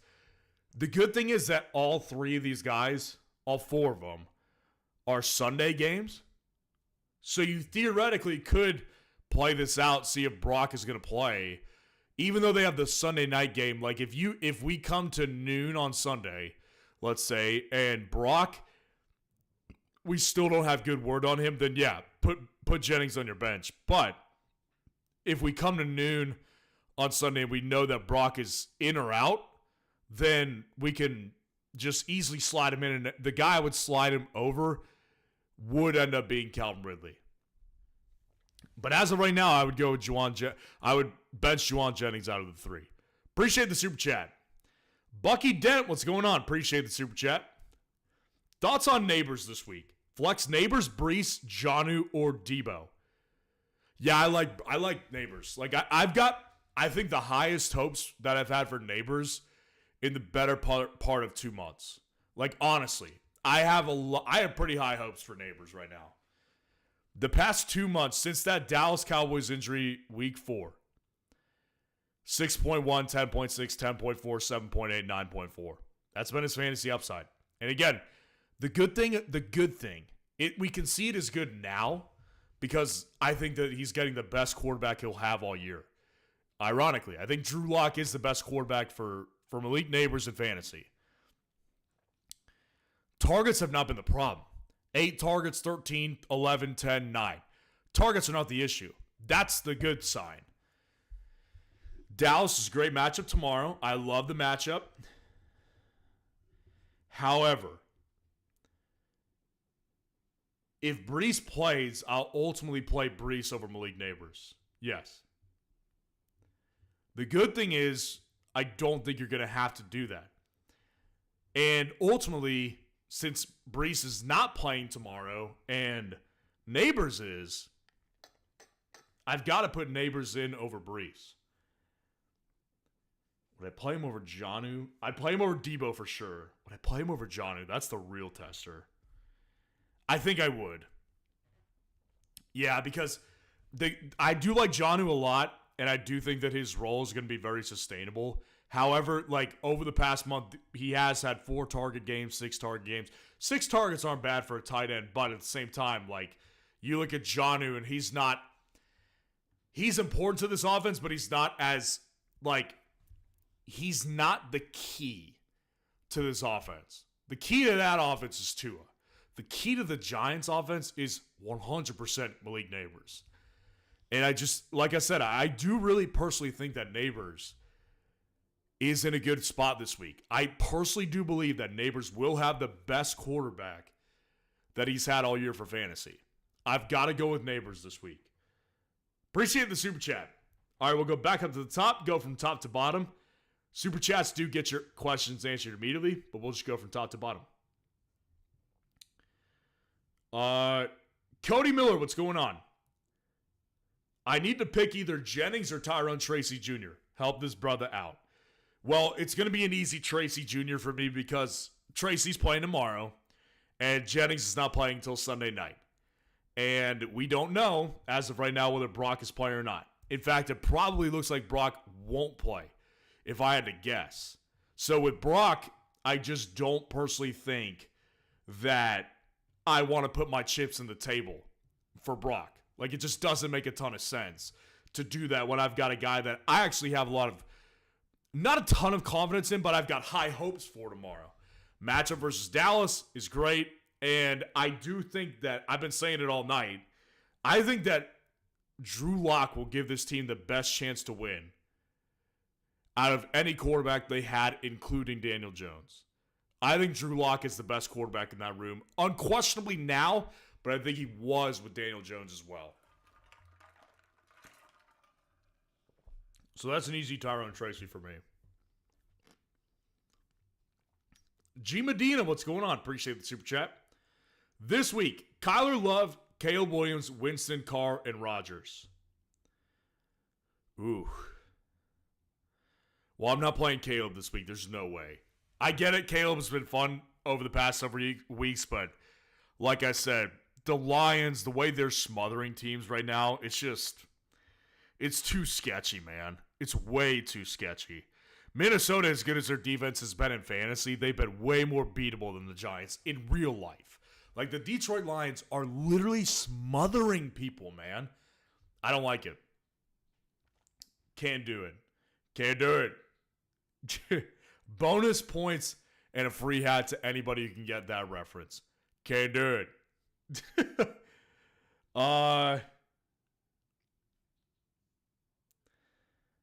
Kyler is feeling the best to me. Because Carr I don't trust Carr's ceiling. I don't trust Rodgers' ceiling. Winston versus Denver scares me really bad, kind of like Caleb. And Winston has actually been really bad in fantasy, like pretty bad. Love is the only competition. I do think that there is potential that Love has a good game. The only question I have with Love is this team looks more run-centric. And it's good for their team, but the problem with Love is that, like, he has the potential to have a massive game.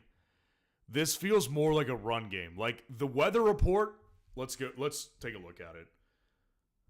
I know yesterday when I looked at it, it was going to be really cold and potentially snowing. Let's take a look.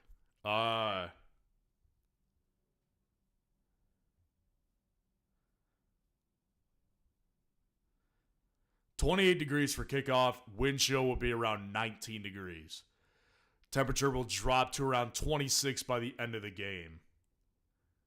And there's that number right there, too, is 0-6 when the temperature's 46 degrees or colder. I gave him a little more credit than he deserved. I said 40. So, yeah.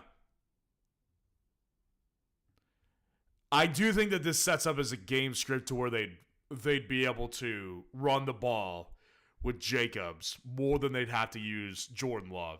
This doesn't feel like a Jordan Love, like, shootout game to me. So, yeah, I'm going to go with Kyler here. I get it. Playing Kyler is scary right now because unlike Love, Kyler can really bust on you. Kyler's floor last week was not that bad, though. Like, Kyler was not horrific last week. He wasn't as good as a lot of people thought he should have been. Divisional games are weird. This is a situation where they're back in the not controlling their own destiny. So they've got to win out. They've got to win this week against Minnesota, who can be beaten defensively by quarterbacks. I'll go with Kyler here. I think Kyler makes the most sense to me. Appreciate the super chat. Cordarius Kid, what's going on? Appreciate the super chat.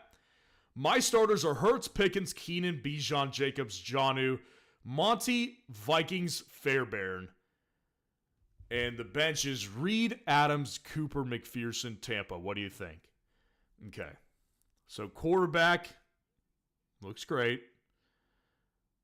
Wide receivers, Pickens and Keenan. Yeah, I don't know how I feel about Keenan over any of those guys, but particularly Jaden Reed. I get it, Jaden has been bad. But Keenan this week against the Lions does not feel very good. Nobody does, to be particularly honest with you. I don't think I can stress this enough. The Lions literally are smothering people. Smothering. Like, everything has been red. Like, when we clicked on Caleb, it was a red matchup versus Detroit. When we clicked on Keenan, it was a red matchup versus Detroit. Let's do something really quick. Fantasy defenses versus wide receivers.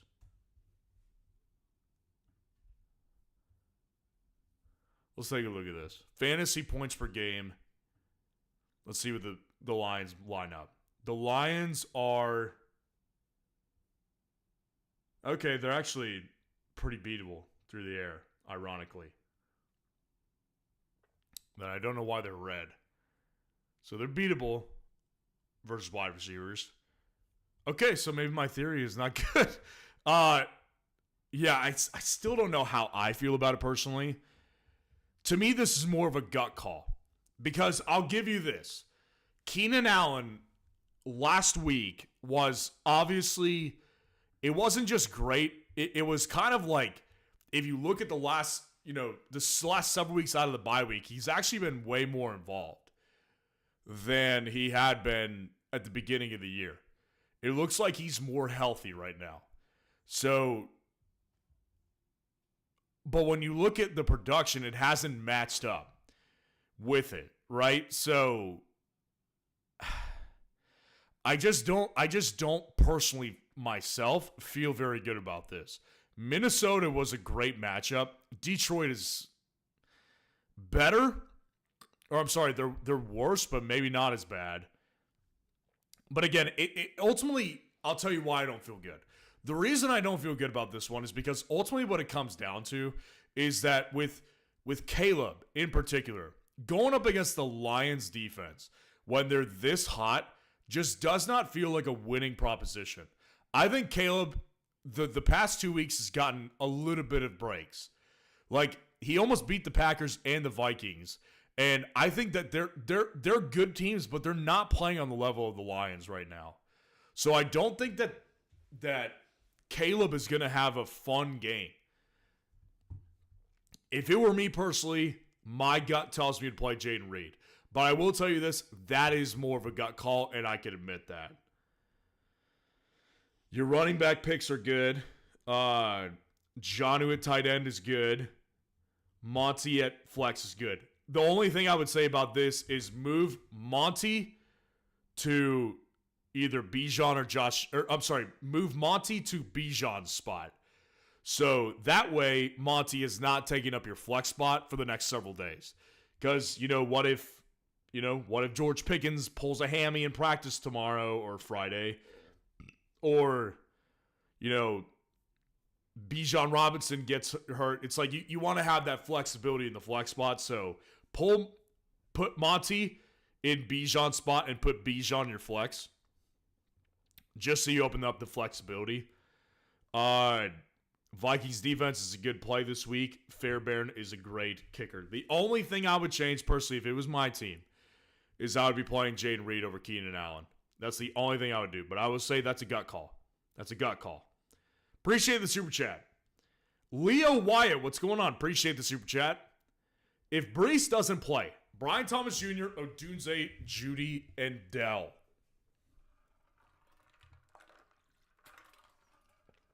Okay.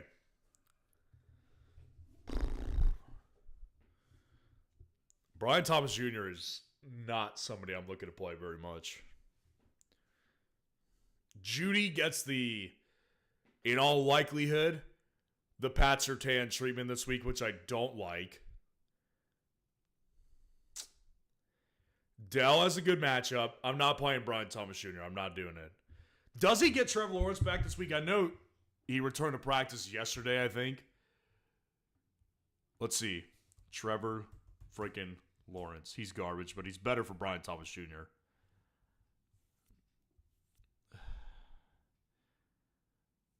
So yeah, it looks like he's back this week. Okay, so that changes things. That does change things for Brian Thomas Jr. It does. Against the Texans, I don't love the matchup, but it does change things. He's playable.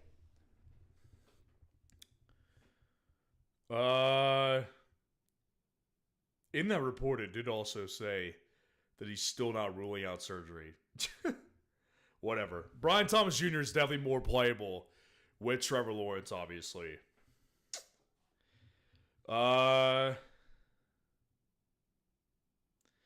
I'd play Brian Thomas Jr. over Odunze tomorrow because, again, I don't love the matchup versus the Lions with Caleb Williams. I think Caleb's going to have a really big struggle tomorrow versus a smothering team. Judy, I'd play Brian Thomas Jr. over... I think I'd play him over Judy this week. I do, because Judy has the Pat Surtain matchup. Now, before I definitively say that, let me look at Brian Thomas Jr. really quick. BTJ, last several weeks, 7 targets, 3 targets, 4 targets, 4 targets, 5 targets. So the targets have definitely gone downhill. That is a problem. And it should be noted. With Jerry Jeudy, on the other hand, 6 targets, 11, 11, 8, 6. So he's getting more consistently targeted. I will say that with Jerry Jeudy. And ironically, like his last month, he has not had one bust game. He hasn't had a bad game. I'm starting to rethink that one. I think I might go Jerry Jeudy over Brian Thomas. And then would I go Dell or Jeudy? Leaning Jerry Jeudy, but let me do my due diligence on Tank Dell. Tank Dell, 5 targets, 7, 9, 9. 2 games with Nico back, he's been okay. He's been competent and playable, but not a ceiling guy. Judy's a ceiling play. This week, I don't like the matchup.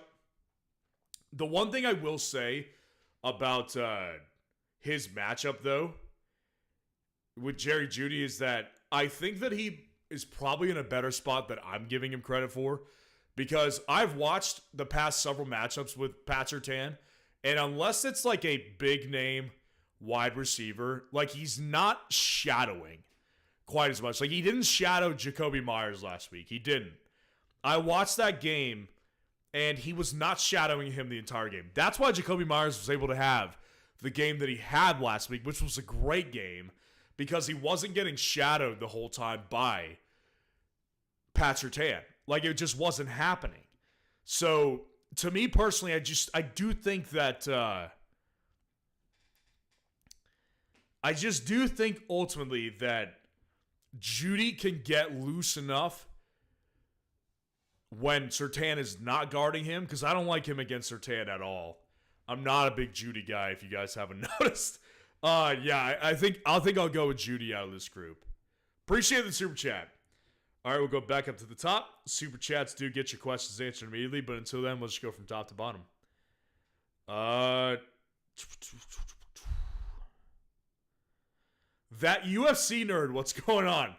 Trade Ramondre for Anthony Richardson. Not the best quarterback situation. My other running backs are Gibbs, Achane, and Bucky. Yeah, I mean, you've got tons of depth at running back. You don't particularly need Ramondre, who I view as the worst running back out of that group. Yeah, I think it's a little bit of an oversell, to be honest. Like, I think Ramondre could probably get you a better quarterback. Like, for me personally, if I was trying to sell Ramondre, I would try to do like an underhanded deal and try to get Bo Nix. Like, that's what I would personally shoot for before I pull the trigger on Anthony Richardson. And it's not that I wouldn't take Anthony Richardson. I would just try to go for Bo first, because, like, there's still a good portion of the fantasy population and in the fantasy community that just do not take Bo Nix as seriously as they should be. Like, they think of Bo as like a fad, almost. Like, people still prefer Jaden over Bo. And I can understand it to a point, but I'm getting to the point where I'm like, I think Bo may be the better option moving forward than Jaden. I think it's a possibility.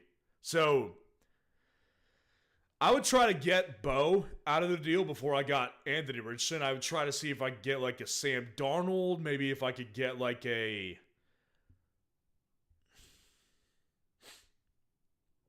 If I could get a Justin Herbert off a bad game, I'd prefer him.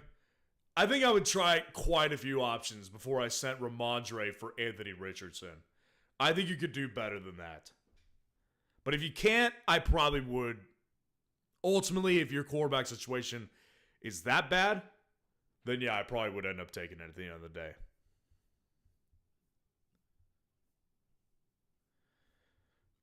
Komodo Shark, what's going on? Appreciate the super chat. 3 wide receiver league. Need one out of Amari Cooper, Keon Coleman, Odunze, and Nick Westbrook-Akine. I have London and Marvin as my others.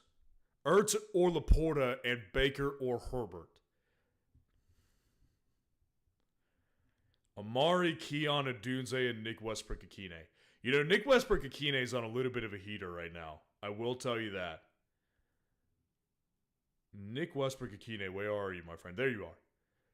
Nick Westbrook-Akine past 4 games. 13.5, 4.6, 18.7, and 11.8. Now, the problem with him is that obviously he's a big play threat. It's like Jameson Williams, but most of the time not very good. Now, what's interesting is when you look, this is actually shocking. I didn't realize this until just now. If you look at Nick Westbrook-Akine, out of the bye week, he's had a touchdown in every game except 1. So that is 6 touchdowns out of 7 games. He's had a touchdown in 6 of his last 7 games. That's pretty absurd. Like, I did not realize that. Actually, he's been pretty great. I got to give it to him. Like, that's pretty good stuff. Ooh, man. That makes it tougher. Because Amari right now, I don't have tons of confidence in. Like, I get it. I like Amari just as much as the next guy. I've got him in a dynasty league. Like, I've got lots of confidence in him as a football player, but, like, just look at his target share since he joined Buffalo. Like, 5 targets, 2 targets, 3 targets. Like, that's just not good, right? So, we're not going to go freaking out like Amari Cooper is, like... Like, I've seen people that get upset when I say to bench Amari. It's like, guys, I like Amari the player, but, like, look at the numbers here. Like, it's just not working in fantasy. So, I think I would play Nick Westbrook-Ikine over Amari. Keon makes me feel interested because of the fact that, like I said, he was starting to break out before he went down with injury. It was definitely starting to get there. So, I feel a little bit not great about benching Keon, but I ultimately probably will. I probably will end up benching Keon for Nick Westbrook-Ikine since it's his first game back. And then Odunze, again, these Bears options this week, it just doesn't feel very good. Now, 2 games without freaking Shane Waldron screwing everything up. 10 targets in each game. That's legit. They're using a lot of 3 wide receiver sets right now, which they were not with Shane Waldron. And that's just Shane Waldron's staple because he's just an idiot. So, yeah, I mean, he's definitely relevant. Like, it definitely would make sense. I just hate the matchup so much. But I probably will go with Rome over Nick Westbrook-Ikine. I think that makes logical sense, I think, to go with Odunze over Nick Westbrook-Ikine. So I'll do it. Ertz or Laporta and Baker or Herbert. Dude, Laporta has been a disaster. It's been a disaster, man. Jeez. Ertz, on the other hand, like, is not great, but, like, he's got more of a ceiling and a floor right now than Laporta. I've got to go with Ertz. Feels... it's unbelievable, man. It's unbelievable. He should theoretically be so much better than he has been. So disappointing. So yeah, I'll go with Ertz over Laporta, and then Baker or Herbert. I will go with Baker this week. I think that Baker, the matchup against Carolina is fantastic. Herbert this week gets the Atlanta Falcons, who I do like, but I do significantly think that this offense will hurt without JK. Like, what we saw the other night, I think I think the Ravens did a great job of exposing the Chargers offense a little bit the other night. Like, they made them one-dimensional and beat them through the air, and they couldn't do it. And it's not because Herbert isn't good. Herbert's obviously great. The problem is that this receiving core it's a joke outside of Vlad McConkey. Like, QJ, people were buying back in, myself included. I don't even want to talk about him because it makes me mad. But, like, I mean, we know how that went. He dropped every freaking catchable target the other night. And then Josh Palmer, I think I could have grabbed one of the most inathletic wide receivers from my high school football team, and he would have better ball skills than Josh Palmer. That guy sucks. He sucks. He has no business being an NFL starter at all. So, yeah, I'll go with Baker. My crusade against Josh Palmer continues, man. I've been against this guy from the get-go. Like, he is just not that good of a player. So I'll go Baker over Herbert. Appreciate the super chat. Joe Estrada, what's going on? Appreciate the super chat. PPR, tight end Njoku or Taysom this week, and Broncos or Cowboys defense. Listen, Njoku was a disappointment, obviously, last week. I'll probably end up going Njoku again. Because, again, that game was so unique. It was a crazy snow game. And he had 5 targets, and he dropped a very easy touchdown, by the way. Like, it wasn't just like, oh, he was not getting targeted very much. Like, it's no, no, he actually got targets, and he had a red zone target, and he dropped it. Like, it wasn't just out of uninvolvement. Like, he was involved plenty, and he just showed up in disgraceful fashion on one play. But then he turns around and he catches a way tougher 2-point conversion pass like 2 plays later. So Njoku still got it, and he's still really important. Just out of curiosity, let's check out the Broncos and Browns weather.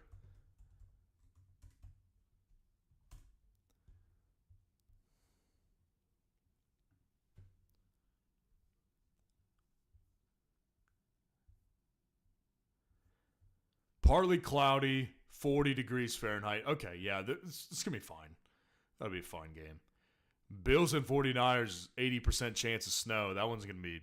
That's a James Cook game, I'm telling you guys.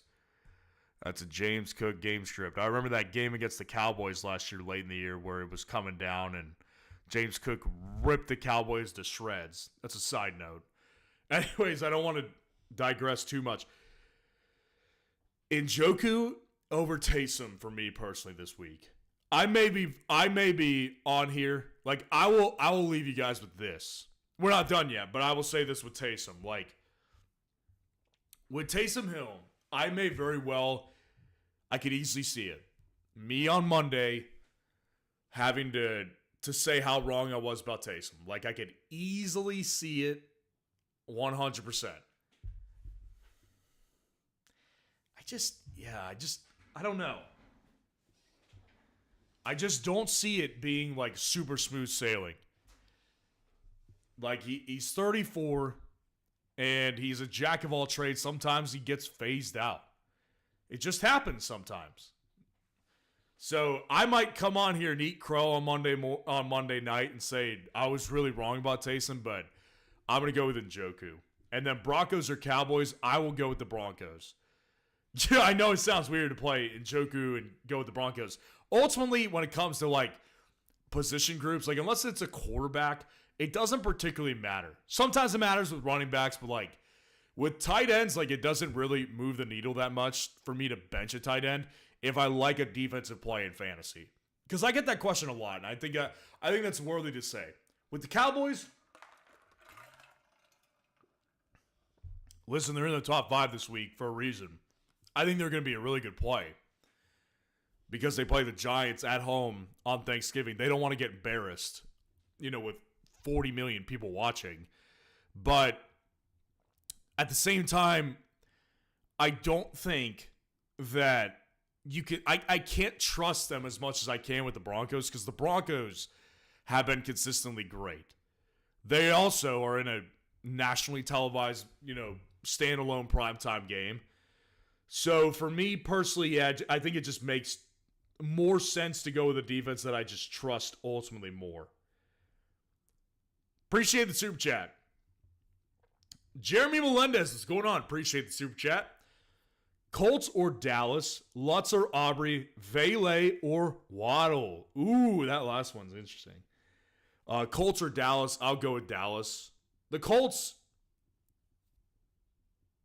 their matchup is great, too, against the Patriots, and they constantly are turning the ball over every single week. Like, I like any defense that takes on the Patriots. However, the Giants, I'm targeting the Giants right now, man. Like, even though I've been saying all night, like, I do think that Drew Lock is the best quarterback on that roster with or without Daniel Jones. Like, I think he gives them the best chance to win, but just the way that this team perform, like, just the way they look. Like, what they did last week, they quit on Daboll. And I can't, I actually kind of like Brian Daboll a little bit. I'm starting to rethink things with him because the way that team quit, and Malik Neighbors afterwards said, like, yeah, Daniel Jones wasn't the problem. Like, that's, to me, directly pointing at, like, yeah, we've got coaching/management issues. So, I don't think that Drew Lock can come in there and save them. Therefore, I want a defense that's playing them. So, I'll go with the Cowboys this weekend. And again, the Cowboys defense, they're healthier than they've been all year. So, they've got their pieces back, and they looked much better defensively with those pieces back. So, yeah, I do think that the Cowboys are in really good shape. I like the Colts, too. I just like the Cowboys better. Lutz or Aubrey, they're actually very close to my rankings, believe it or not. You'll see it exactly tomorrow, but they're so close, I'm kind of struggling to remember which one I had in front of the other. I think I had Lutz one spot over Aubrey. One spot. But these guys are coin flip to me. You saw me just pause right there. The reason why I had to pause because they're so close, and it honestly is a coin flip. It's not even a gut feeling with Lutz. They're that close this week. I think that both of them have good matchups to take advantage of. And I think that with Aubrey, I just trust his offense to move the ball less than I trust Denver's offense. So I guess it more so is a gut call. They're still a coin flip to me. I'd go with Lutz, though, personally. And then Vele or Waddle. Vele is interesting for sure right now. Let's look at his targets over the last several weeks. He's definitely been interesting. Where are you, Vele?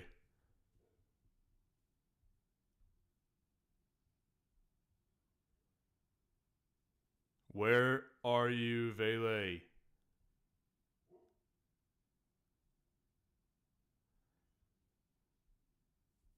Hear my dog barking at me. There he is, Devon Vele.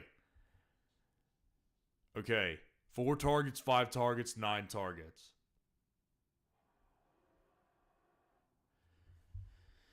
Yeah, with Waddle this week, I like the potential for the big play, but at the same time, I really do worry about this weather. I don't think that the weather's going to be good. And ultimately, it's not going to be good for the Dolphins. And ultimately, with Waddle, his targets have basically been around the same, but his ceiling, his floor has been much lower over the course of the entire year. I'm missing Jalen Waddle again, too. Jalen Waddle, there you are. Jalen Waddle, last 4 games, 2 targets, 6 targets, 9 targets, 3 targets. He's had a lower target share, more inconsistent. Yeah, I think I'll probably go with Waddle, to be honest with you. That's the way I'm leaning. But Vele is not that far behind, to be honest with you. I don't think I've given Vele enough thought, to be honest with you, and that's on me, because I've always I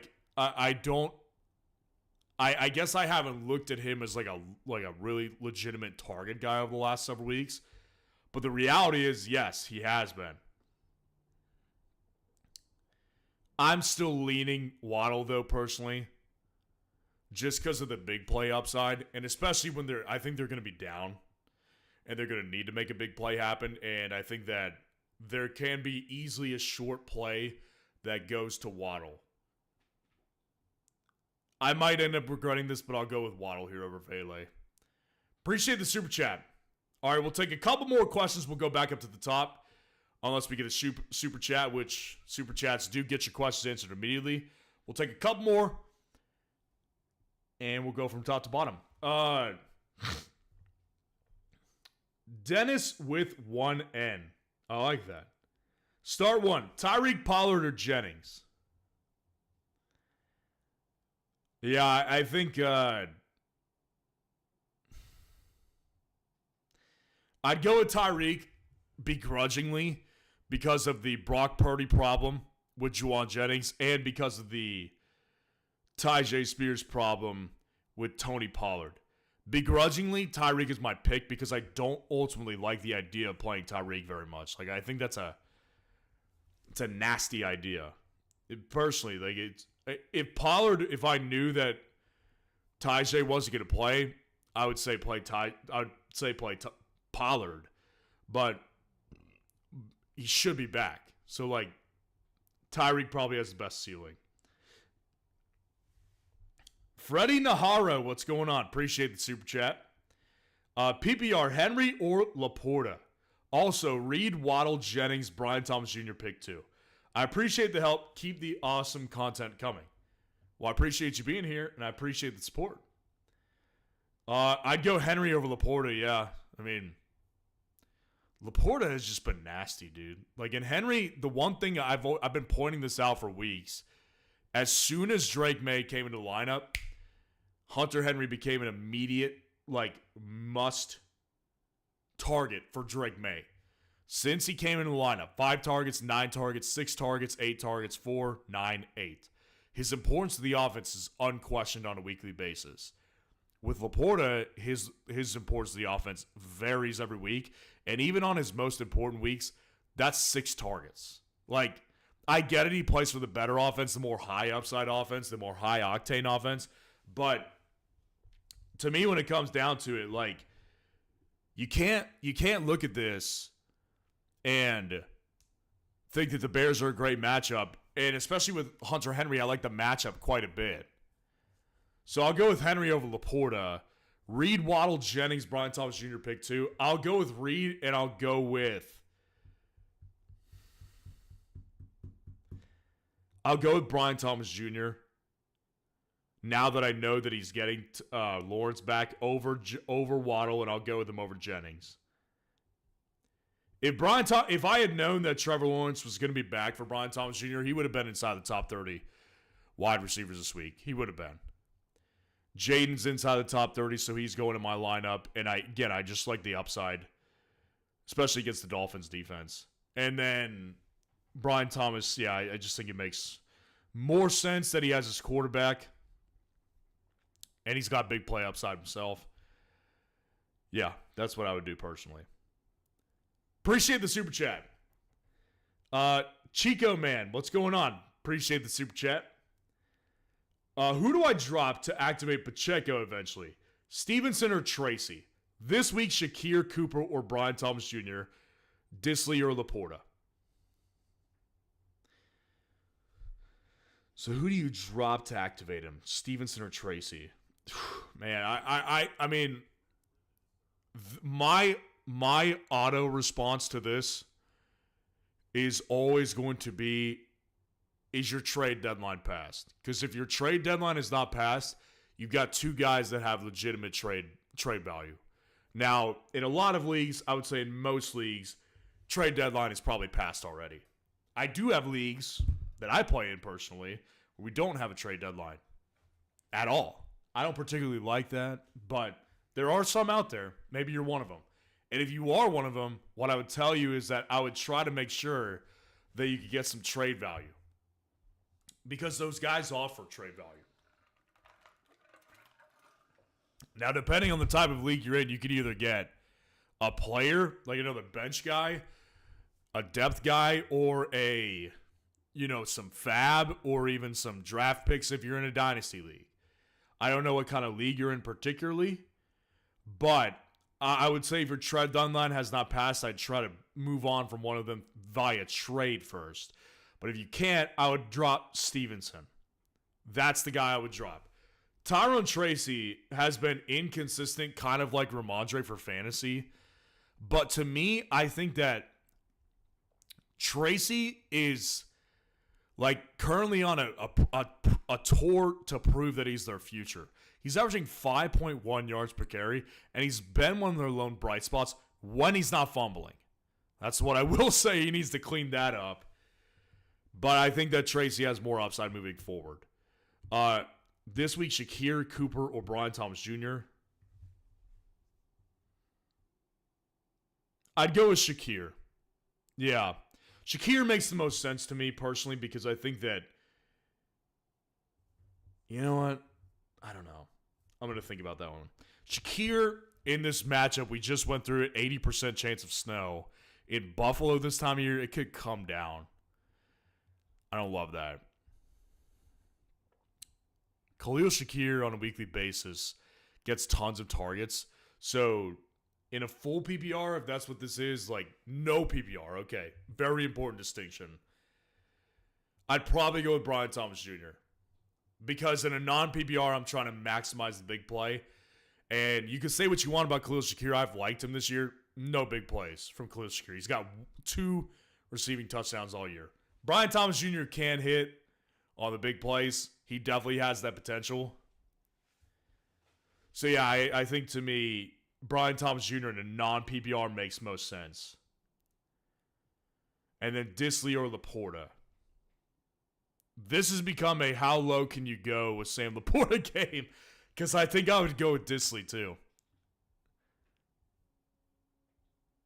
Did I see Will Disley? Did he miss practice today? Did I see that? He missed practice today. Yes, I did. Well, that's an interesting one. Ugh. Yeah, I mean, if those are truly your only 2 options, then you might just have to play Laporta because you can't risk Disley not being available, right? Like you may have to end up just going with Laporta here and biting the bullet on it. Because if Disley doesn't play, then you're out of luck. You know what I mean? So if those are truly your only 2 options, you're probably going to have to bite the bullet on Laporta. But I would say if you've got guys on the waiver wire, you know, somebody like, I would say if you've got somebody like a Tucker Kraft on the waiver, I'd plug him and play him tomorrow night. I would probably play Zach Ertz.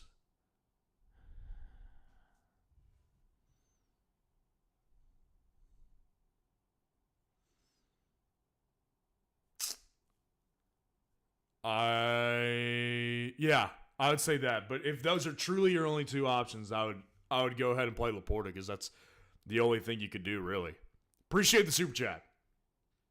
Rock out, what's going on? Appreciate the super chat. Lad or JMO, full PPR.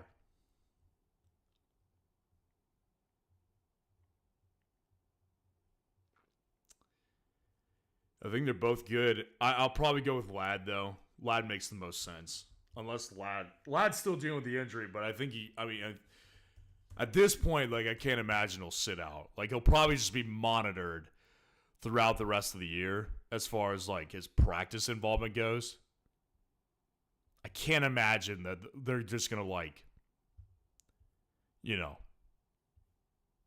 sit him down if he keeps finishing games, like, which he does, and he's their most important option. So this isn't a situation where it's like in Detroit's like the perfect example, right? Like last week, Detroit was beating the brakes off the Colts. Montgomery goes down.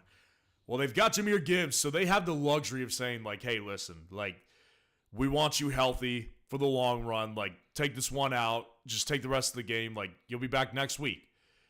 We're trying to win a division and win a Super Bowl here. We need We need all our guys. We've got depth. Like, this is not that situation in Los Angeles. They can't, like, Jim Harbaugh cannot just go up to Lad and say, listen, like, I know you're going through it right now. Just, like, sit out this week, take some rest. Like, we've got it with Josh Palmer and Quentin frickin' Johnston. He can't do that. You know what I'm saying? So, like, they don't have that luxury. So as long as Lad continues to finish games, I don't have an issue with, like, his practice reports on a weekly basis at this point.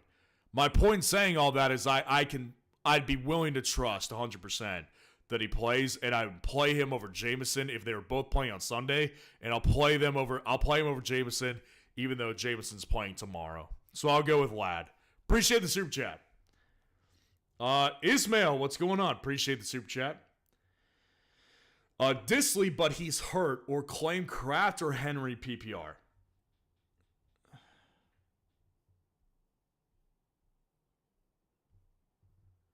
Yeah, obviously I just got done talking about Will Disley and how he's hurt. Kraft is a great claim this week, I think. Now, Hunter Henry, I do think is also a great claim.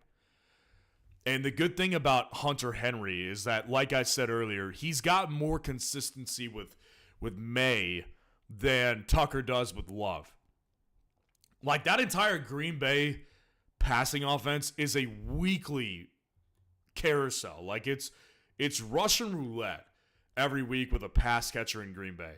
Now, without Dobbs tomorrow, maybe it gets a little bit more narrowed. And that's kind of ultimately why I like Tucker Kraft this week. But since you're going for someone off the waiver wire at the tight end position, like, you kind of got to think a little long term.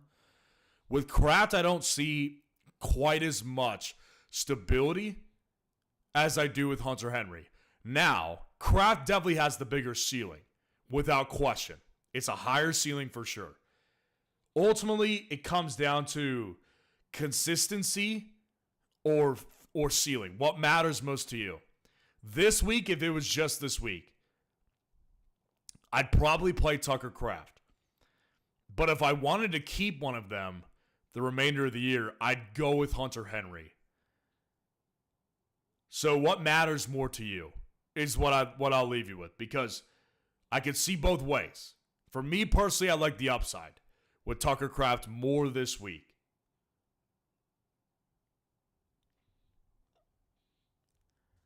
So I would probably just go ahead and, if it was me, what I would do personally is I would claim Kraft, play him tomorrow, and just hope that Henry stays on the waiver wire, and then I could like pick Henry up and drop Kraft.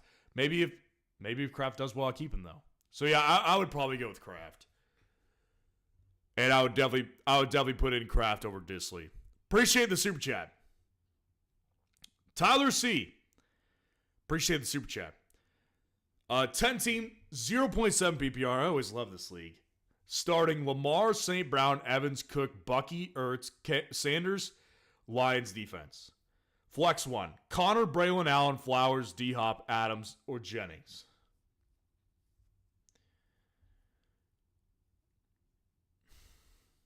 Well, the good thing is that the two guys that I like the best are not playing on Thursday or Friday.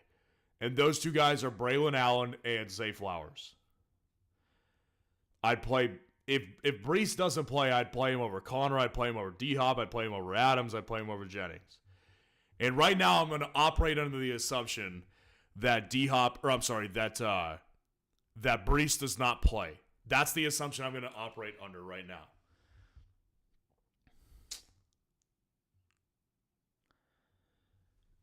Would I play Braylon over Zay is the ultimate question.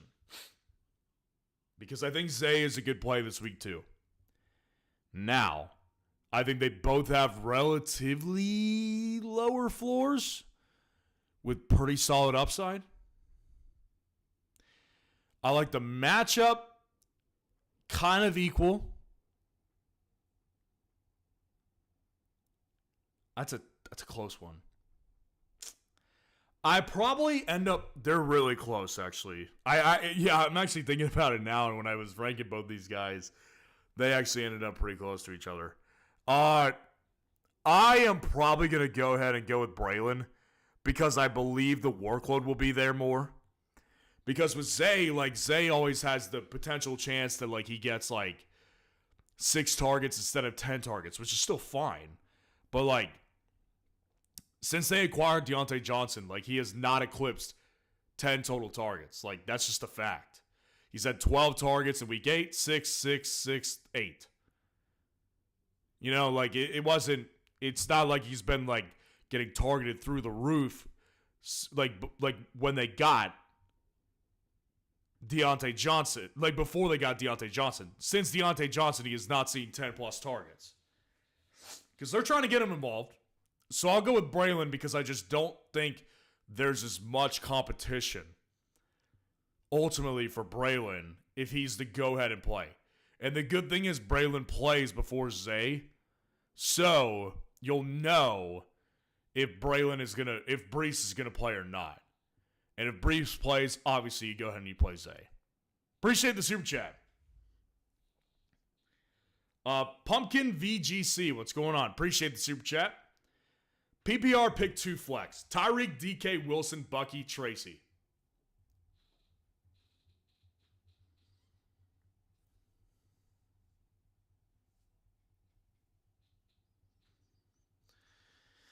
I'd go with DK.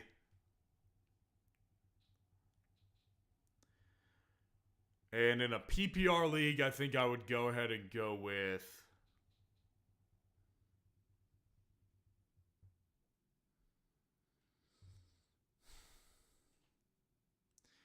I think I would go ahead and go with Garrett Wilson.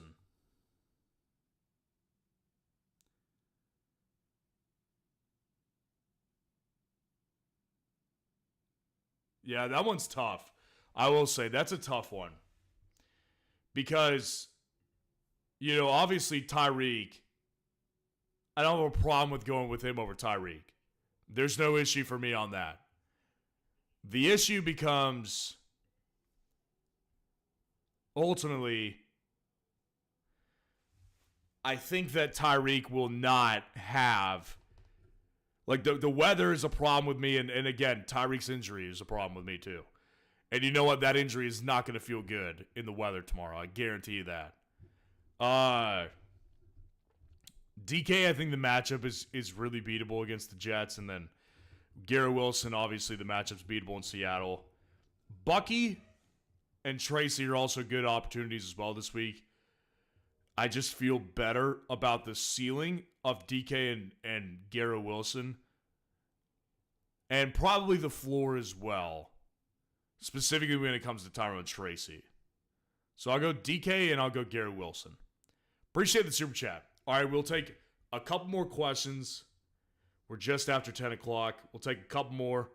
So we'll go to the top, answer a couple unless there's super chats, which do get your questions answered immediately. Ethan Roberts, what's going on? Would you go Dicker or McLaughlin this week? I'll go with Dicker. For sure. Bucky Dent picked up Braylon on waivers. Just gonna hold him for now. Great idea. Could you really sit Malik Neighbors over Braylon? Ooh, that's a close one. I like Malik this week. You know what? I think I'm gonna play Malik over Braylon. I think I will. I really have high hopes, actually. And it may be very unfounded, but I've seen Drew Lock play well. And give fantasy upside to wide receivers. I've seen it. Drew Lock's not a rookie, man. He's been in this league for a decent amount of time. And he's got a talented arm.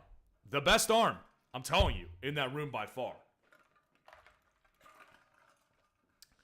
So yeah, I just think that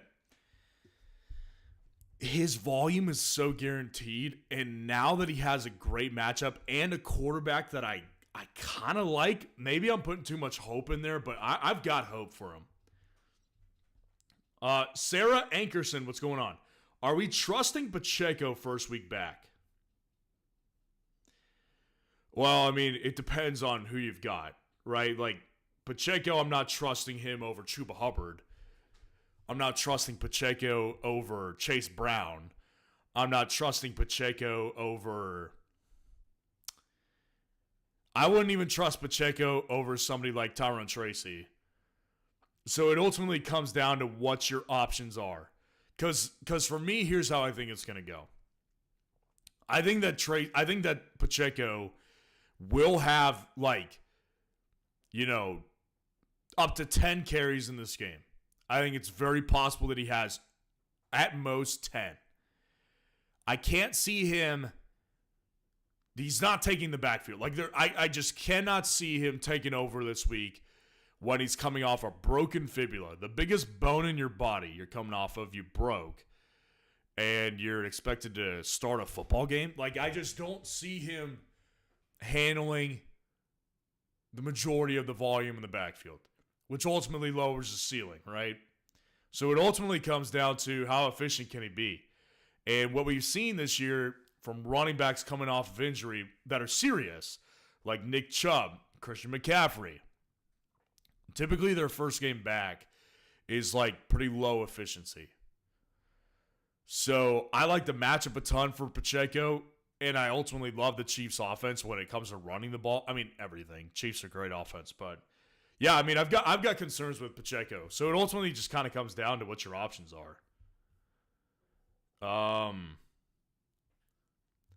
Bropez, what's going on? Thoughts on Neighbors with Drew Lock? Just got done saying I like it. It may be very, very unfounded and stupid of me to do it too, but like, I like playing League Neighbors this week. I really do. Castle, what's going on? Struggling with choosing a flex this week. Pick one. MVS, Taysom, Marvin, Devonta Smith. If I had to pick one, I would definitely go with... I'd go with Devonta Smith. Yeah. They all have, with the exception of Marquez Valdez-Scantling, they all have basically the same ceiling to me. And I think that Taysom may have the safest floor of the bunch. I don't know. I might end up going Taysom Hill actually over Devonta Smith. I think it probably will do that. And then the last question of the night that we'll take. Alias, if Purdy is still questionable, should I play Tua?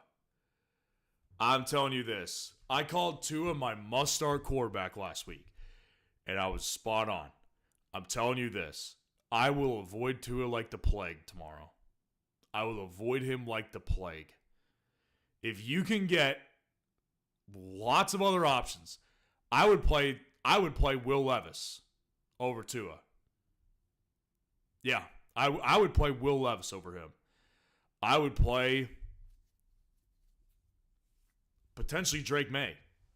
Maybe not. I would play Stafford easily.